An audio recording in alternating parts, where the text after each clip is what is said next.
ఆషాఢ మాసం సందర్భంగా మన కాసం ఫ్యాషన్స్ కిలో చీరలు కొనండి, అరకిలో చీరలు ఉచితంగా పొందండి.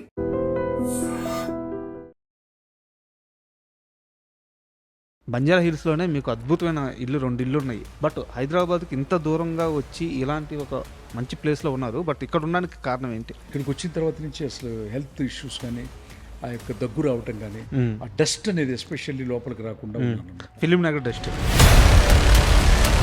పెద్ద పెద్ద ప్రొడక్షన్ హౌసులు, పెద్ద నిర్మాతలు కలవరించిపోయి మీకు 5 స్టార్ హోటల్లో మీరు ఎక్కడ అడిగితే అక్కడ రూమ్ వేసి చిన్న కృష్ణ కదిస్తే చాలని కళ్ళకద్దుకొని తీసుకున్న మనుషులున్న ఈ ఇండస్ట్రీలో ఇన్ని సంవత్సరాలుగా మీ కథ ఎందుకు మెటీరియలైజ్ అవ్వట్లేదు? ఈ ప్రశ్న వాళ్ళని అడగాలి. చిన్ని కృష్ణ ఎప్పుడు కథ రాస్తే అప్పుడు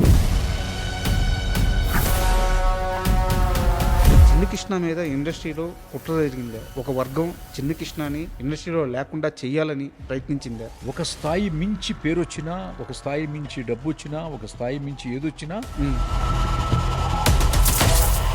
అశ్విని దత్ గారితో మీకేంటి ఇబ్బంది? ఇండస్ట్రీలో ఒక పెద్ద సినిమా తీయాలంటే ఇది సెటైరికల్గా ఉంది. చిరంజీవి గారు, బాలకృష్ణ గారు పక్కనే ఉన్నారు. కలిసి యాక్ట్ చేయడానికి మేమిద్దరం రెడీగా ఉన్నాం. ఏం బాలయ్య అంటే ఆయన రెడీ అన్నారు. బోయపాటి నీకు ఈ ఛాలెంజ్ ఇస్తున్నా తీసుకో అని చెప్పి స్టేజ్ మీద చిరంజీవి గారు అన్నారు. బోయపాటి గారు నాకు ఇష్టమైన డైరెక్టర్ కాబట్టి, నాకు ఇష్టమైన రచయిత కాబట్టి, ఆయన రాస్తే, ఆయన డైరెక్ట్ చేస్తే, వీళ్ళిద్దరు నటిస్తే థియేటర్కి వెళ్ళి ఫస్ట్ ₹1,00,000 పెట్టి టికెట్ కొని చూడాలని నేను కూడా ఎదురు చూస్తున్నాను. సెటైరికల్ మాటలు బాగా ఎక్కువ నేర్చుకున్నట్టున్నారు. చిరంజీవి గారు మాట్లాడటం అది సెటైరా? మీకు బోయపాటి మీద కోపం పోయిందా? ఏదో నమ్ముకొని చరణ్ బాబు ఏదో ఇస్తే, రచయిత అంటే అమ్మవారి స్వరూపం. ఆ అమ్మవారి స్వరూపాన్ని గౌరవించి ప్రేమించాలి తప్పితే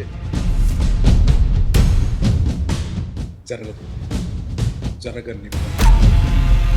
విజయ్ గారు సేమ్ అయిపోయారు. సో ఈ మొత్తం రాజకీయాన్ని విశ్లేషిస్తే సినిమా స్టార్స్కి సీఎం అయ్యే అవకాశాలను మీరు చూస్తే అప్పుడు పరిస్థితులు ఎలా ఉన్నాయి, విజయ్ గారికి ఎలా కలిసి వచ్చింది, మన దగ్గర ఈ తరంలో ఎందుకు సెట్ అవ్వట్లేదు, వీటన్నిటిని ఎలా విశ్లేషిస్తారు మీరు? విజయ్ గారు అక్కడ చేసింది ఏంటంటే, పడియప్ప తర్వాత రజనీకాంత్ గారితో సినిమా చేయలేకపోయారు. రజనీకాంత్ గారితో రెండో సినిమా చేయడం కంటే తెలుగు ఇండస్ట్రీలో ఒక హీరో పుట్టడం అనేది చాలా గర్వకారణం. Biggest pan India star Allu Arjun, మీరు ఫస్ట్ కథ రాసిన హీరో ఆ రేంజ్కి వెళ్ళడం, ఈ స్థాయికి రావడం ఎలా అనిపిస్తుంది? అతన్ని పరిచయం చేయడానికి తీసుకున్నటువంటి స్ట్రగుల్స్ చాలా ఉన్నాయి. పెద్ద వార్ సార్, అది చాలా మందికి ఇండస్ట్రీలో నచ్చలేదు. నచ్చక నా మీద కూడా కాస్త డీటెయిల్గా చెప్పండి సార్. చెప్పకూడదు కదా కొన్ని. సినిమా ఇండస్ట్రీలో ఇంత భారం మోసే రచయితకి ఇక్కడ ఉండే గౌరవం ఎంత? సినిమా ఫంక్షన్లో, ఆడియో ఫంక్షన్లో సంగీత దర్శకుడికి ఎంత ఇంపార్టెన్స్ ఇచ్చి ఒక ఈవెంట్ చేస్తారో. సో మీరు ఒప్పుకుంటారు రచయితకి ఇక్కడ 100% జరుగుతుంది. ఇప్పుడు చిరంజీవి గారితో మీ అసోసియేషన్ కానీ, మీ రిలేషన్ కానీ బాగుందా? ఆయన అడగలదు. ఈ చిన్ని కృష్ణ దీనికి సమాధానం చెప్పడానికి భయపడుతున్నాడు. పవన్ కళ్యాణ్ గారు సనాతన ధర్మాన్ని బలంగా చెప్పాలని ఆయన ఇప్పటికీ అదే నిర్ణయంతో ఉన్నారు. ఒకవేళ మీకు అవకాశం వస్తే ఆ సనాతన ధర్మం గురించి చెప్పే సినిమా ఎలా ఉండబోతుంది, ఆ కథ ఎలా ఉండబోతుంది? యావత్ ప్రపంచం మళ్ళీ చెప్తుంది.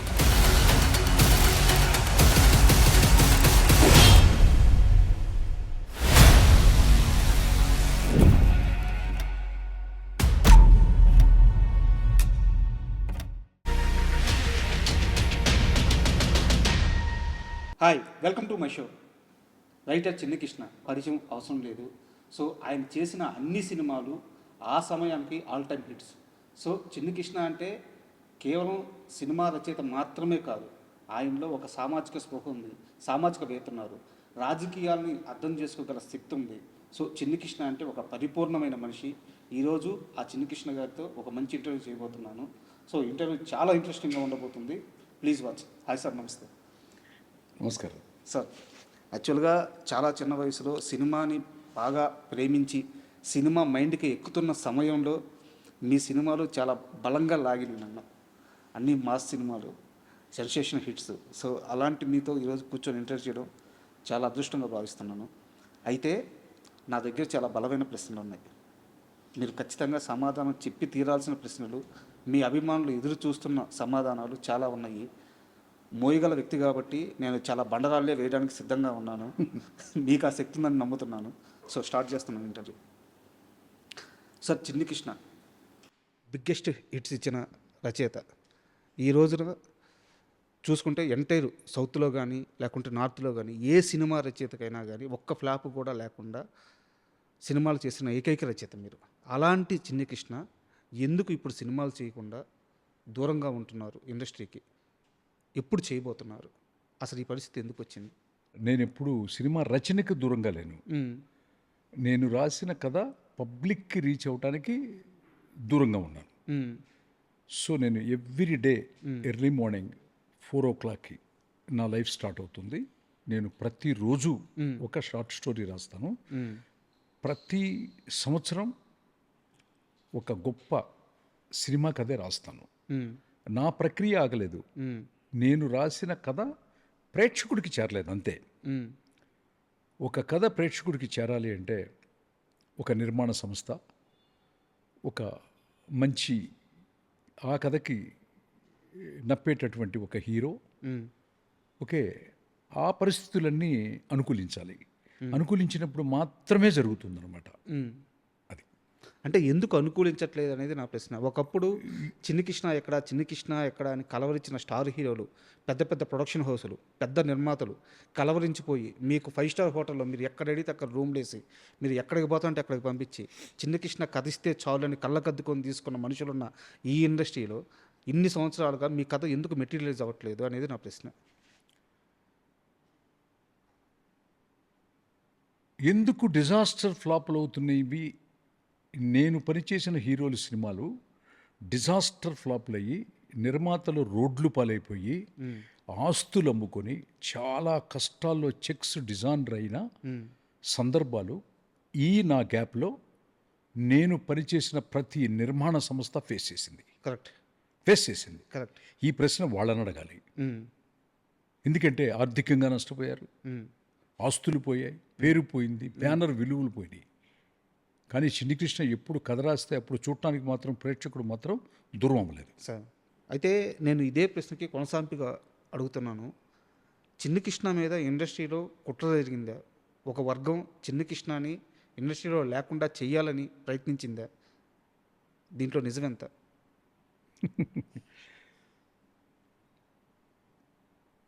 నువ్వేం చదువుకున్నావు? నేను పీజీ చేశాను సార్, ఎంసీఏ. ఈ భూమి పుట్టినప్పుడే పుట్టినప్పుడే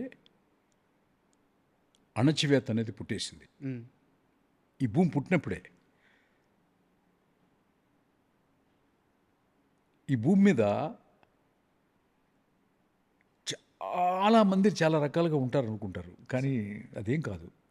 3 రకాల మనుషులు ఉంటారు అంతే. ఫస్ట్, ఈ ప్రపంచాన్ని, ఈ టెక్నాలజీని నిర్మించినటువంటి జ్ఞానవంతుడు, సైంటిస్ట్, ద క్రియేటర్స్. ఇప్పుడు మీరు ఫ్లైట్లో వెళ్తున్నారన్నా, వాచ్ చూస్తున్నారన్నా, మైక్ ఉందన్నా, కెమెరా ఉందన్నా, వీళ్ళంతా కూడా సైంటిస్టులు అనమాట. అంతే. అంటే జ్ఞానవంతులు. ఓకే. రెండో వర్గం ఒకటి ఉంటుంది, అజ్ఞానవంతులు. ఇది ఒక జాతి. నెంబర్ 2, బలవంతుడు, బలహీనుడు. బలహీనుడిని కొట్టి ఎప్పుడు బలవంతుడు తింటూనే ఉంటాడు. భూమి పుట్టిన దగ్గర నుంచి మళ్ళీ ప్రళయం వచ్చి అంతమయ్యేంత వరకు ఈ ప్రక్రియ ఆగదు. నెంబర్ 3, జ్ఞానవంతుడు, అజ్ఞాని, ధనవంతుడు, బలవంతుడు, బలహీనుడు, ధనవంతుడు, పేదవాడు. పేదవాడిని ఎప్పుడు దోచుకోబట్టే ధనవంతుడు అవుతాడు వాడు. ఓకే. ఈ 3 జాతులు తప్పితే లేవు. ఇందులో చిన్ని కృష్ణ మీద కుట్ర చేసింది ఏ జాతి? అసలు ఏ జాతి కాదు, ఆటోమేటిక్గా. నేననే కాదు, ఎవరికి ఒక స్థాయి మించి పేరు వచ్చినా, ఒక స్థాయి మించి డబ్బు వచ్చినా, ఒక స్థాయి మించి ఏదొచ్చినా, ఏ స్టేజ్లో ఆ స్టేజీ వరకు అణగదొక్కబడే ఉంటాం. అది ముఖ్యమంత్రి స్థాయిలో తీసుకో, లేకపోతే ఒక పెద్ద కలెక్టర్ స్థాయిలో తీసుకో, ఒక హీరో స్థాయిలో తీసుకో, రచయిత స్థాయిలో తీసుకో అనమాట. కొంతమంది ఏంటంటే బాగా సర్వే అవుతున్నారంటే బ్రతక నేర్చిన వాళ్ళని ఉంటారు. లౌక్యం తెలిసి సినిమాలో నటించమంటే నిజ జీవితంలో నటిస్తుంటారు. సినిమాలో నటిస్తుంటాం, స్టేజ్ మీద నటిస్తుంటాం జనరల్గా ఆర్టిస్టులు అందరూ కూడా. కొంతమంది ఆర్టిస్టులు ఏంటంటే రియల్ లైఫ్లో బాగా యాక్ట్ చేస్తారు స్క్రీన్లో కంటే అనమాట. వాళ్ళు చాలా టాప్లో ఉంటారు, ఎప్పుడు కూడా అది జరుగుద్ది అనమాట. సో అట్లాగే టెక్నీషియన్స్ కూడా నేను చూశాను. ఆ, అసలు సీట్ ఎడ్జ్లో కూర్చొని మాట్లాడతారు. అంత ఓవర్ యాక్టింగు ఏంటి, అంత నటన నాకు ఆ ప్రకృతి ఇవ్వలేదు అంతే.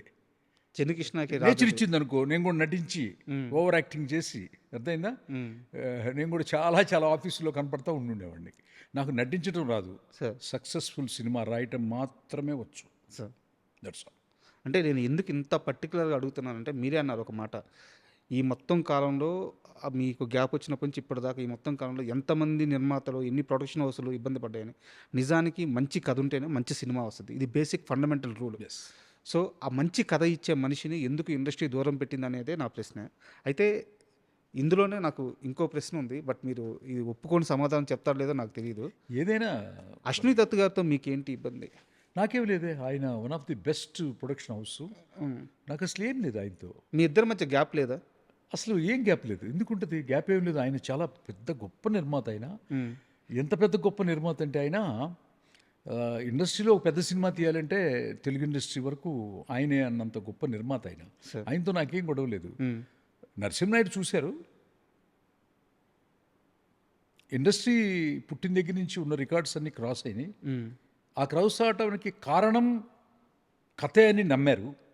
ఏది ప్రపంచం మొత్తం నమ్ముతున్న విషయాన్ని వాళ్ళు నమ్మారు, పిలిచారు. అది తెలుగు ఇండస్ట్రీ హిట్గా ఉన్న నరసింహనాయుడిని భారతదేశంలోనే, సౌత్ ఇండియాలోనే ఆల్ టైమ్ రికార్డ్ చేసిన ఇంద్ర అనేది రాశాను. ఆ తర్వాత గ్యాప్ ఏం లేదు. తర్వాత చాలాసార్లు కలుస్తాము, ప్రయాణం చేస్తాము. ఆ తర్వాత మళ్ళీ చిరంజీవి గారితో చేసేటప్పుడు విజయ్ భాస్కర్ గారని చాలా గొప్ప దర్శకుడు ఉన్నారు. ఆయన త్రివిక్రమ్ శ్రీనివాస్ గారని ఇంకా పెద్ద గొప్ప రచయిత ఉన్నారు. త్రివిక్రమ్ శ్రీనివాస్ కథ, స్క్రీన్ ప్లే, మాటలతో జై చిరంజీవి అనేది విజయ్ భాస్కర్ గారి దర్శకత్వంలో అశ్విని దత్ గారి నిర్మాతగా చిరంజీవి హీరోగా వచ్చిందనమాట. సో ఆ సినిమా నాకు చాలా బాగా నచ్చింది. నేను చాలా బాగా నచ్చి దత్తు గారిని అందరినీ అప్రిషియేట్ చేశాను. ఓకేనా, చాలా చాలా బాగా నచ్చింది నాకు. ఇది సెటరికల్గా ఉంది? లేదు లేదు లేదు, సెటైర్ కాదు, హోల్ హార్టెడ్గా చెప్తున్నాను. జై చిరంజీవి సినిమా నాకు నచ్చింది, నాకు నచ్చింది అంతే. ఆ ప్రాజెక్ట్ ప్లేస్లో చిన్ని కృష్ణ చేయాల్సిన సినిమా ఒకటి ఉంది, బట్ అశ్విని దత్కి చిన్ని కృష్ణకి గ్యాప్ రావడం వల్ల ఆ కథ తీసుకోలేదు అని. అదేముండదు, ఎవరికి గ్యాపులు రావటం. ఇప్పుడు మనం అనుకుంటాం మ్యాన్ ప్రపోజల్స్ గాడ్ డిస్పోజల్స్ అనే ఒక కొటేషన్ ఉందన్నమాట. ఇప్పుడు ఎవడైనా ఒకడు అనుకుంటే, చిన్ని కృష్ణో లేకపోతే ఇంకొకడో, ఒక నిర్మాతో, ఒక పెద్ద హీరోనో అనుకుంటే ఏమైనా జరుగుతుంది అనేది మాత్రం నేను 1% కూడా నేను నమ్మను. నేను అస్సలు నమ్మను. భగవంతుడు అనుకోవాలి, ఆ అమ్మవారు అనుకోవాలి. అమ్మవారు డెసిషన్ తీసుకుందనుకో, అది జరుగుతుంది అంతే. నేను పూర్తి విశ్వాసంతో మాట్లాడుతున్నాను. మనందరినీ నడిపించేది 1620 కిలోమీటర్లతో ఈ భూమిని తిరుగుతుందంటే తన చుట్టూ తాను, ఇదంతా కూడా అమ్మవారు, భగవంతుడు. సో మనం దాంట్లో చిన్న క్రీచర్ లాంటి వాళ్ళం అంతే. That's all. అండ్ ఎలాగో దేవుడి ప్రస్తావన వచ్చింది కాబట్టి మీ సినిమా నాకు సక్సెస్ రావాలి అని అమ్మవారు డిసైడ్ చేసింది, వచ్చింది. ఇంకొకటికి డిజాస్టర్ ఫ్లాప్ రావాలని రాసింది, కంపెనీ క్లోజ్ చేయాలని రాసింది. ఆడి చెక్కులు మొత్తం జూబ్లీహిల్స్, బంజారీహిల్స్ తోరణాలుగా కట్టుకునే నిర్మాతలు కూడా నాకు తెలుసు. ఏంటి వాడికి ఆ పరిస్థితి కల్పించింది. అదంతా అమ్మవారి డెసిషన్. అతనిది కూడా కాదు, అతని డెసిషన్ కూడా కాదు, అతని డెసిషన్ కూడా కాదు. బట్ మీ మాటలు వింటుంటే గ్యాప్ చాలా పెద్దగానే వచ్చినట్టు అనిపిస్తుంది. లేదు లేదు లేదు లేదు, చాలా మంచివాడు దత్తగారు మిస్సెస్ కానీ, చాలా దత్తగారి పిల్లలు కానీ నాతో చాలా బాగుంటారు. అదేం లేదు. టు బీ ఫ్రాంక్, ఆనెస్ట్గా చెప్తున్నాను. వాళ్ళ బ్యాండ్ ఇప్పుడు చాలా బాగుంది. కలికి అనే ఒక పెద్ద సినిమా తీశారు, నేను చూశాను, అప్రిషియేట్ చేసి మెసేజ్ పెట్టాను. ఓకే, నాగాశ్విన్ గారికి కూడా పెట్టాను మెసేజ్ నేను. అట్లా అదేం లేదు, అదేం ఉండదు సార్. సూపర్. అలాగో దేవుడు ప్రస్తావన వచ్చింది కాబట్టి సార్, మీ సినిమాలన్నీ పరిశీలిస్తే ఇప్పుడు పడియప్ప బ్యాక్గ్రౌండ్లో కుమారస్వామి రెఫరెన్స్ ఉంటుంది, అలాగే నరసింహనాయుడు, లక్ష్మీ నరసింహస్వామి రెఫరెన్స్ ఉంటుంది. అక్కడి నుంచి వస్తే ఇంద్ర సినిమా కానీ, గంగోత్రి తీసుకుంటే గంగపుట్టిన స్థానం, ఇంద్ర తీసుకుంటే మన కాశీ, అలాగే బద్రీనాథ్, సో అష్టాక్షరి మంత్రం, ఇలా మీ ప్రతి సినిమాలో దేవుడి రెఫరెన్స్ ఖచ్చితంగా బ్యాక్డ్రాప్లో ఉంటూనే వస్తుంది. నాకు తెలిసి మొట్టమొదటి రచయిత మీరు. ప్రతి సినిమాలో అలా దేవుడి ప్రస్తావన భారతదేశంలో. ఈ భారతదేశంలో. అయితే ఇప్పుడు సినిమాలన్నీ సనాతన ధర్మం గురించి బలంగా చెప్పాలని పెద్ద పెద్ద సినిమాలు వస్తున్నాయి. ఇప్పుడు ట్రెండ్. సో ఏవే సినిమాలు అవి? అయితే ఈ మధ్య కాలంలో వచ్చిన ఒక 3 సినిమాలు ప్రస్తావిస్తాను సార్. వస్తాద్ భగత్ సింగ్ కానీ, హరిహర వీరమల్లు కానీ, అఖండ 2 కానీ, ఈ 3 సినిమాలు సనాతన ధర్మం గురించి చెప్పాలని ప్రయత్నం చేశాయి. కానీ కొన్ని వందల కోట్ల రూపాయలు నిర్మాతలకి నష్టం వచ్చింది. సో మీరు ఈ జానర్లో చాలా బలంగా ఉన్న వ్యక్తి కాబట్టి, ఇప్పుడు దాకా ఈ జానర్లో మీరు ఒక్క ఫెయిల్యూర్ కూడా తీయలేదు కాబట్టి, ఇక్కడ సమస్య ఎక్కడ జరిగింది, ఇంత నష్టం రావడానికి కారణం ఏంటి? హీరోల, దర్శకుల, కథా రచయితల, నిర్మాతల ఎక్కడ తప్పు జరుగుతుంది? ఓకే, క్వశ్చన్ చాలా వెరీ బ్యూటిఫుల్ క్వశ్చన్. సార్ అఖండ 2లో నటించినటువంటి నందమూరి బాలకృష్ణ గారు నాకు దైవంతో సమానం. ఇందిరాలో నటించిన చిరంజీవి గారు, వీళ్ళిద్దరూ నాకు చాలా ఇష్టమైనటువంటి, చాలా నా లైఫ్లో చాలా పార్ట్ వాళ్ళు. సార్ సో ఆ 3 సినిమాల్లో నటించినటువంటి హీరోలు బాలకృష్ణ గారు, పవన్ కళ్యాణ్ గారు అద్భుతమైనటువంటి పెర్ఫార్మెన్స్ చేశారు. నేను 3 సినిమాలు నేను చూశాను. అసలు రోరింగ్ అనమాట, సింహంలాగా యాక్ట్ చేశారు పవన్ కళ్యాణ్ గారు కానీ బాలకృష్ణ గారు కానీ. ఎందుకు ఫ్లాప్ అయినాయి? నిర్మాత కారణమా అన్నారు. హీరోలు అయితే ఎట్టి పరిస్థితుల్లో కారణం కాదు. ఏ హీరో ఏ సినిమా ఫ్లాప్కి కారణం కాదు. సార్ వాళ్ళ పెర్ఫార్మెన్స్ ఎట్టి పరిస్థితుల్లో, వాళ్ళు మంచి నటులు కాబట్టే ఆ లెవెల్లో పెర్ఫామ్ చేయగలరు. ఏంటి ప్రూవ్ అయ్యారు. అందుకే 100 కోట్ల రూపాయల వ్యాపారం, వాళ్ళకి అభిమానులు, ఎక్స్పెక్టేషన్స్ అన్నీ ఉంటాయి. ఆ ఎక్స్పెక్టేషన్స్కి ఎంత ఖర్చు పెట్టాలో రచయిత చెప్పినప్పుడు ఆ నిర్మాత కూడా తప్పు ఉండదు. ఖచ్చితంగా అప్పులో చొప్పులో తీసుకొచ్చి కష్టపడి ఈ ప్రాజెక్టు పెద్ద హిట్ అవుద్దనే తీస్తారు ఎవరైనా. సార్ సో తప్పంతా కూడా 100కి 100% అక్కడున్నటువంటి దర్శకుడు కూడా తప్పు కాదు. దర్శకుడు కూడా పోర్ట్రేట్ చేశారు బాగానే. కానీ సిచ్యువేషన్ ఎలా ఉంటుందంటే, రచయితే దర్శకుడు అయినప్పుడు మాత్రం, సార్ రచయితే దర్శకుడు అయినప్పుడు మాత్రం, అంటే 2 పాత్రలు అతనే పోషించినప్పుడు మాత్రం 100కి 100%, 100కి 100% ఆ creator is the responsibility for that entire flops in the project. Sir ఈ నష్టాన్ని నిర్మాత పంచుకోకుండా అందరికి షేర్ చేయటం బెటర్ అనిపిస్తుంది నాకు అప్పుడప్పుడు. ఎందుకంటే నిర్మాత మనకు అన్నం పెడతాడు, నటుడు ఏది చెప్తే అది నటిస్తారు. అట్లాంటి ఇండస్ట్రీలో ఫ్లాపులు రావడానికి కారకుడు మాత్రం ఎట్టి పరిస్థితుల్లో సక్సెస్కి first reason writer, second reason writer, third reason writer. ఫెయిల్యూర్కి first reason writer, second reason writer, third reason కూడా రైటర్. సో రైటర్లోనే ఉంటుంది అంతా, టోటల్ స్క్రిప్ట్లోనే ఉంది. ఆ మ్యాజిక్ ఏంటి అనేది నేను చాలా ఇంటర్వ్యూస్లో చెప్పాను. సినిమాని నేర్చుకునేవాడు వేరు, సినిమాని చదువుకునేవాడు వేరు. తేడా ఏంటి సార్? నేర్చుకోవడం అంటే, ఇప్పుడు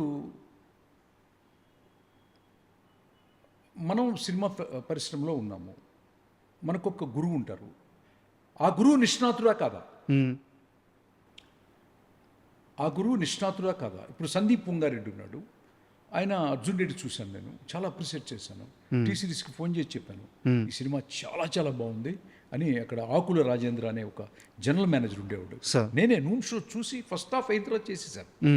సో ఆ అబ్బాయి ఫారెన్లో చదువుకున్నాడు, నాగ్ అశ్విన్ ఫారెన్లో చదువుకున్నాడు సినిమాని. దురంధర్ డైరెక్టర్, ఓకే, ఆ అబ్బాయి చదువుకున్నాడు. ఆ తర్వాత సుకుమార్ గారు హైలీ ఎడ్యుకేటెడ్, మన పుష్ప, అవును ఆయన లెక్చరర్, లెక్చరర్. అట్లాగే మీకు ప్రశాంత్ నీల్ గారు ఉన్నారు, కేజీఎఫ్ 1 and 2. అబ్బాయి కూడా ఫారెన్లో చదువుకుని వచ్చారు. సినిమాని నేర్చుకునే వచ్చిన వాళ్ళ తరం ముగిసిపోయింది. ఇక సినిమాని చదువుకోవాలి. సినిమా అనేది ఒక పెద్ద ప్రపంచం.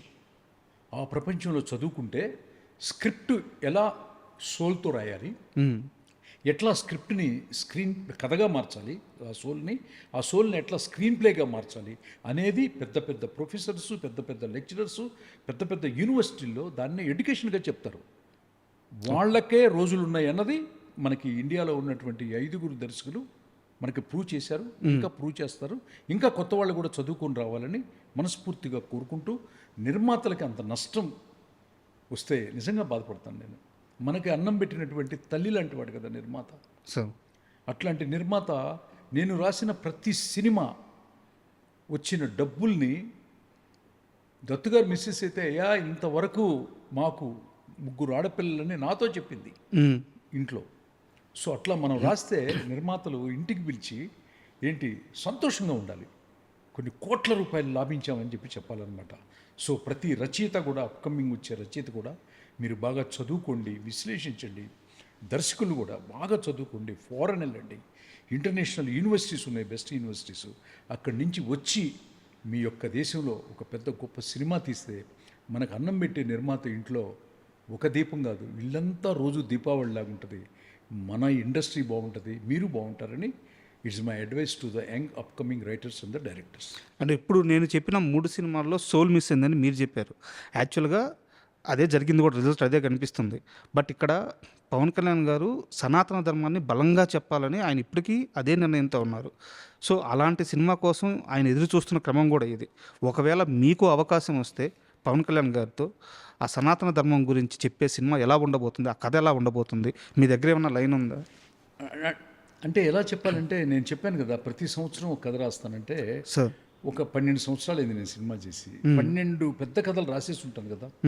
దాంట్లో ఏ కథకైనా కూడా పవన్ కళ్యాణ్ గారికి బాగుంటుంది. సార్ ఏ కథ అయినా కూడా ఒక మెగా ఇమేజ్ ఉన్నటువంటి చిరంజీవి గారు, పవన్ కళ్యాణ్ గారు, రామ్ చరణ్ తేజ గారు, ఎన్టీఆర్ గారు, తారక్ గారు, అల్లు అర్జున్ గారు, బాలకృష్ణ గారు, ఇట్లా ప్రభాస్ గారు, ఎవరికి అందరికీ బాగుంటాయి. సో చిన్న కృష్ణ గారి దగ్గర పవన్ కళ్యాణ్ గారికి ఏంటంటే నిజంగా అట్లాంటి అవకాశం నాకు ఆ అమ్మవారు, ఆ కాశీ విశ్వనాథుడు కనుక కలిగిస్తే సనాతన ధర్మం మీద కథని, ఇంతకుముందు నేను రాసిన కథలు ఆంధ్ర రాష్ట్రంలోనో భారతదేశంలోనో ఇదయ్యాయి. యావత్ ప్రపంచం, మళ్ళీ చెప్తున్నాను, యావత్ ప్రపంచం దాంట్లో ఉన్నటువంటి ఆత్మని, మనం చెప్పేటటువంటి ఆ యొక్క ధర్మంలో ఉన్నటువంటి లోతుల్ని ఇతర మతస్థులైనటువంటి ఈ భూగోళంలో ఉన్నటువంటి ఎడారి ప్రాంతంలో ఉన్నటువంటి అరబ్ దేశాలు, క్రిస్టియానిటీ ఉధృతంగా ఉన్నటువంటి western countries, United Kingdom and United States of the America, అన్ని దేశాలు కూడా దీన్ని ఒక పాఠ్య గ్రంథంగా తీసుకొని అన్ని యూనివర్సిటీల్లో కూడా దీన్ని క్లాస్గా ప్రొఫెసర్స్ చెప్తారు అని నా నమ్మకం. అలాంటి కథ ఉంది. ఎస్. ఎప్పుడు ప్రయత్నం చేయలేదా మళ్ళీ పవన్ కళ్యాణ్ గారిని కలవడానికి? అంటే ప్రయత్నం అంటే నాకు చిన్న ఒక యుగో అనకూడదు కానీ చిన్న షై ఫీలింగ్ అనమాట. పిలిస్తే వెళ్ళాలి, లేకపోతే అంత వాళ్ళని ఇబ్బంది పెట్టినట్టు ఉంటుంది అని ఆలోచిస్తాను నేను. ఎవరిని కూడా ఇప్పుడు మీ జీవితంలో నుంచి ఒక్క సెకండ్ కూడా నేను తీసుకోను. ఎవరి జీవితంలో నుంచి తీసుకోను. నాకు ఇష్టం ఉండదు అనమాట. సో తెలుసు కదా నేనంటే ఏంటో.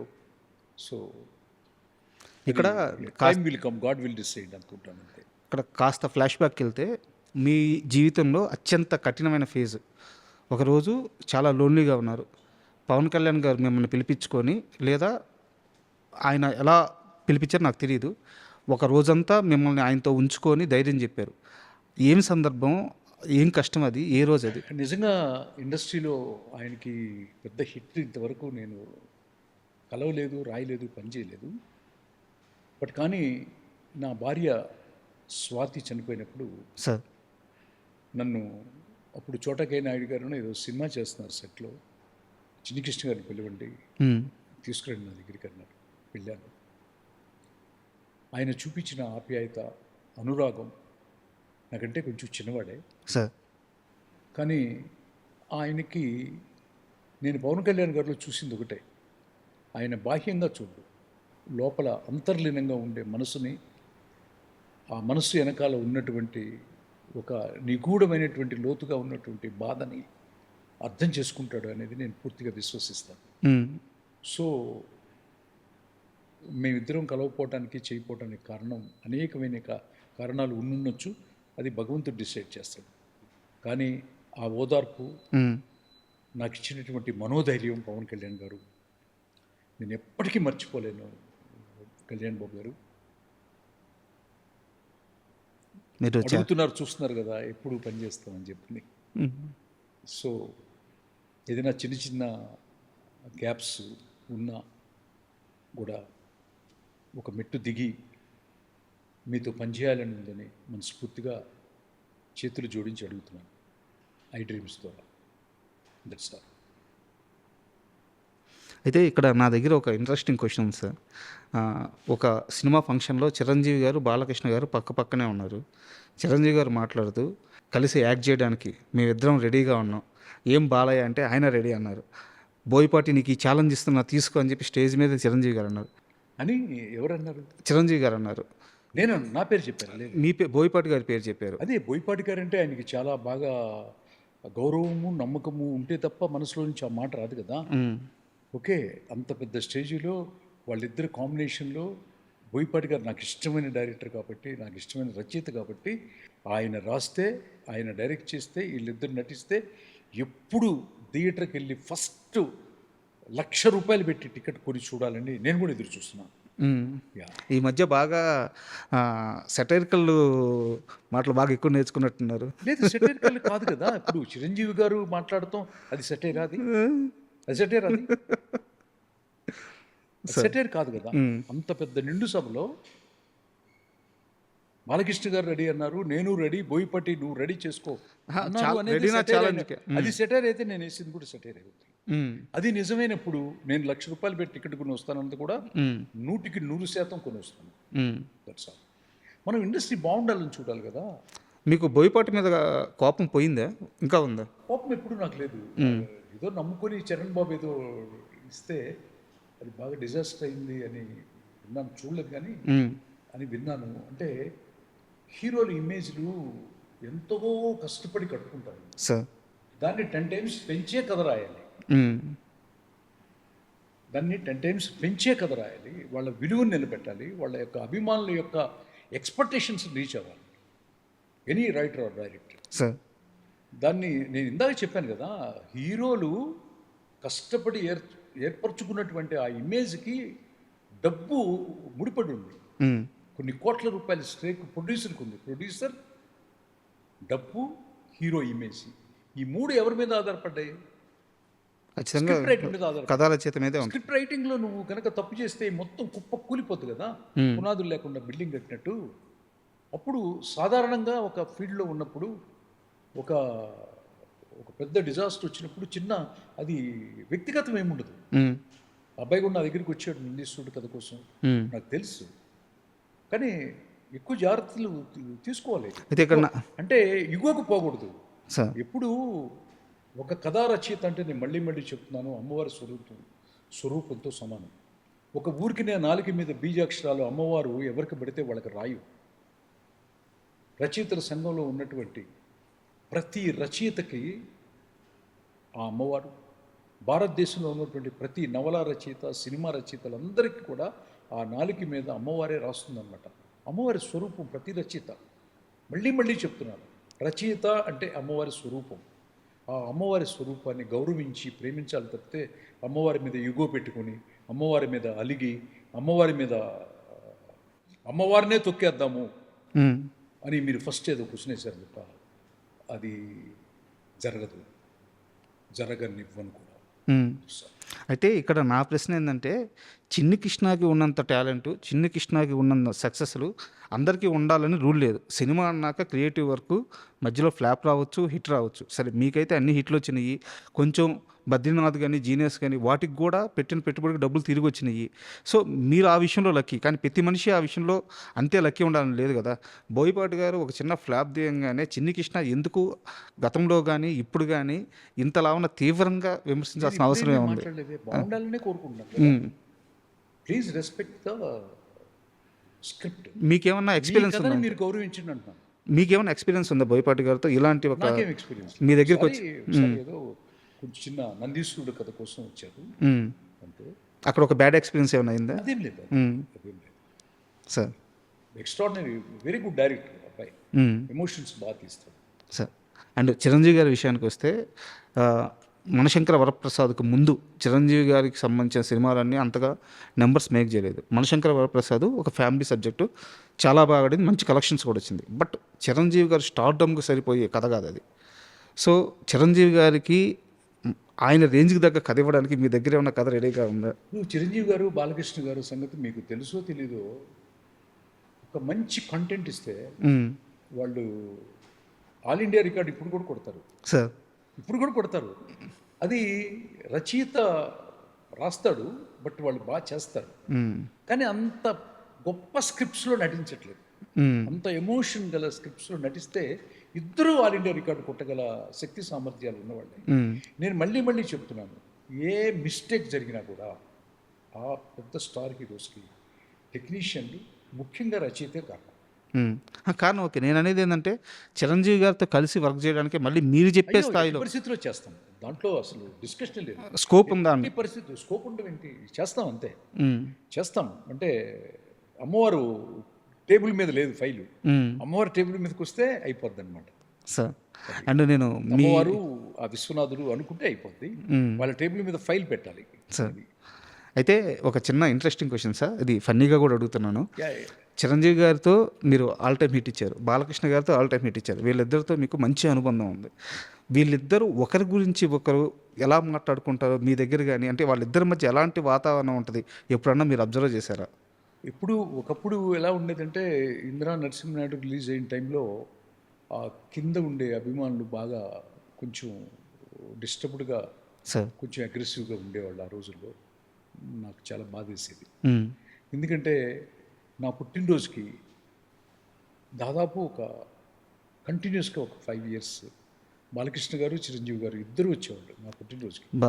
జనవరి 2 వచ్చి నన్ను ఆశీర్వదించి నాకేదో ఒక చిన్న స్వీట్ తినిపించి, కేక్ తినిపించి, నా భోంచేసి మా ఇంట్లో ఇద్దరు 12 దాకుండి వెళ్ళేవాళ్ళు అన్నమాట. సో అట్లాంటి వాతావరణాన్ని చెడిపోవటానికి కారణం మీకు తెలుసు కదా. ఈ ప్రపంచంలో ఏ యుద్ధం జరగాలన్నా, ఈ ప్రపంచంలో ఏ కుటుంబంలో ఏ గొడవ జరగాలన్నా కూడా ఓవర్ హీరింగ్స్ అంటారు అన్నమాట. చెప్పుడు మాటలు వినటం చాలా ప్రధానమైనటువంటి కారణం అవుద్ది. నేనైనా ఎవరైనా, రాజు అయినా, దేశానికి రాజు అయినా, ప్రపంచానికి అధినేత ట్రంప్ అయినా కూడా చెప్పుడు మాటలు వినటం వల్ల మాత్రం అది జరుగుతుందన్నమాట. ఆ చెప్పుడు మాటలు వినే స్టేజ్లో నేను లేను. ఎందుకంటే ఎవడైతే ఆ మాట చెప్తున్నాడో వాడిని ఫస్ట్ కట్ చేస్తాను నేను. సో చెప్పుడు మాటలు చెప్పిన వాళ్ళు ఎవరు ఇప్పుడు లేరు అక్కడ. ఇప్పుడు లేరు, వాళ్ళే ఆటోమేటిక్గా కట్టే వెళ్ళిపోతారు. కానీ రచయిత అట్లాగే ఉంటాడు, హీరో అట్లాగే ఉంటారు. అతి తొందరలో అమ్మవారు కలుపుతుంది. ఆ విశ్వనాథుడి ఆశీస్సులతో త్వరలో చూస్తాం. సార్ అయితే మీరే చెప్పారు మీ బర్త్డేకి వచ్చేవాళ్ళని చెప్పి. వాళ్ళిద్దరు కలిసి ఉన్నప్పుడు మీ ఇంట్లోనే అసలు ఏం మాట్లాడుకునేవాళ్ళు? వాళ్ళిద్దరి మధ్య డిస్కషన్ ఎలా ఉండేది? ఏదన్నా ఒక చిన్న చాలా చాలా వాళ్ళిద్దరూ ఒక తల్లి కడుపున పుట్టకపోయినా కూడా, sir to be frank with you, వాళ్ళిద్దరూ చాలా అన్యోన్యత, ఆప్యాయత, చాలా ప్రేమ అంతర్లీనంగా, ఇద్దరు కూడా చాలా గొప్ప వ్యక్తులు.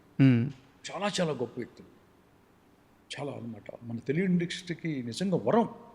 అట్లా తమిళనాడులో లేదు కదా, ఇద్దరు కాంపిటేటర్స్ లేరు అక్కడ. ఓన్లీ రజనీకాంత్ గారు ఉన్నారు, ఓకే, ఇద్దరు లేరు అక్కడ. సో అట్లా ఇద్దరు రెండు కళ్ళు లాంటి ఒక పెద్ద మాస్ ఇమేజ్ ఉన్న హీరోలు నిష్కల్మషంగా ఉంటారు.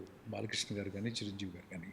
ఎప్పుడు కూడా వాళ్ళిద్దరు కలిసి నటిస్తే అర్జెంటుగా చూడాలనుంది నాకు. సార్ అర్జెంటుగా చూడాలి. మీ దగ్గర లేదా వాళ్ళిద్దరికి మల్టీ స్టార్?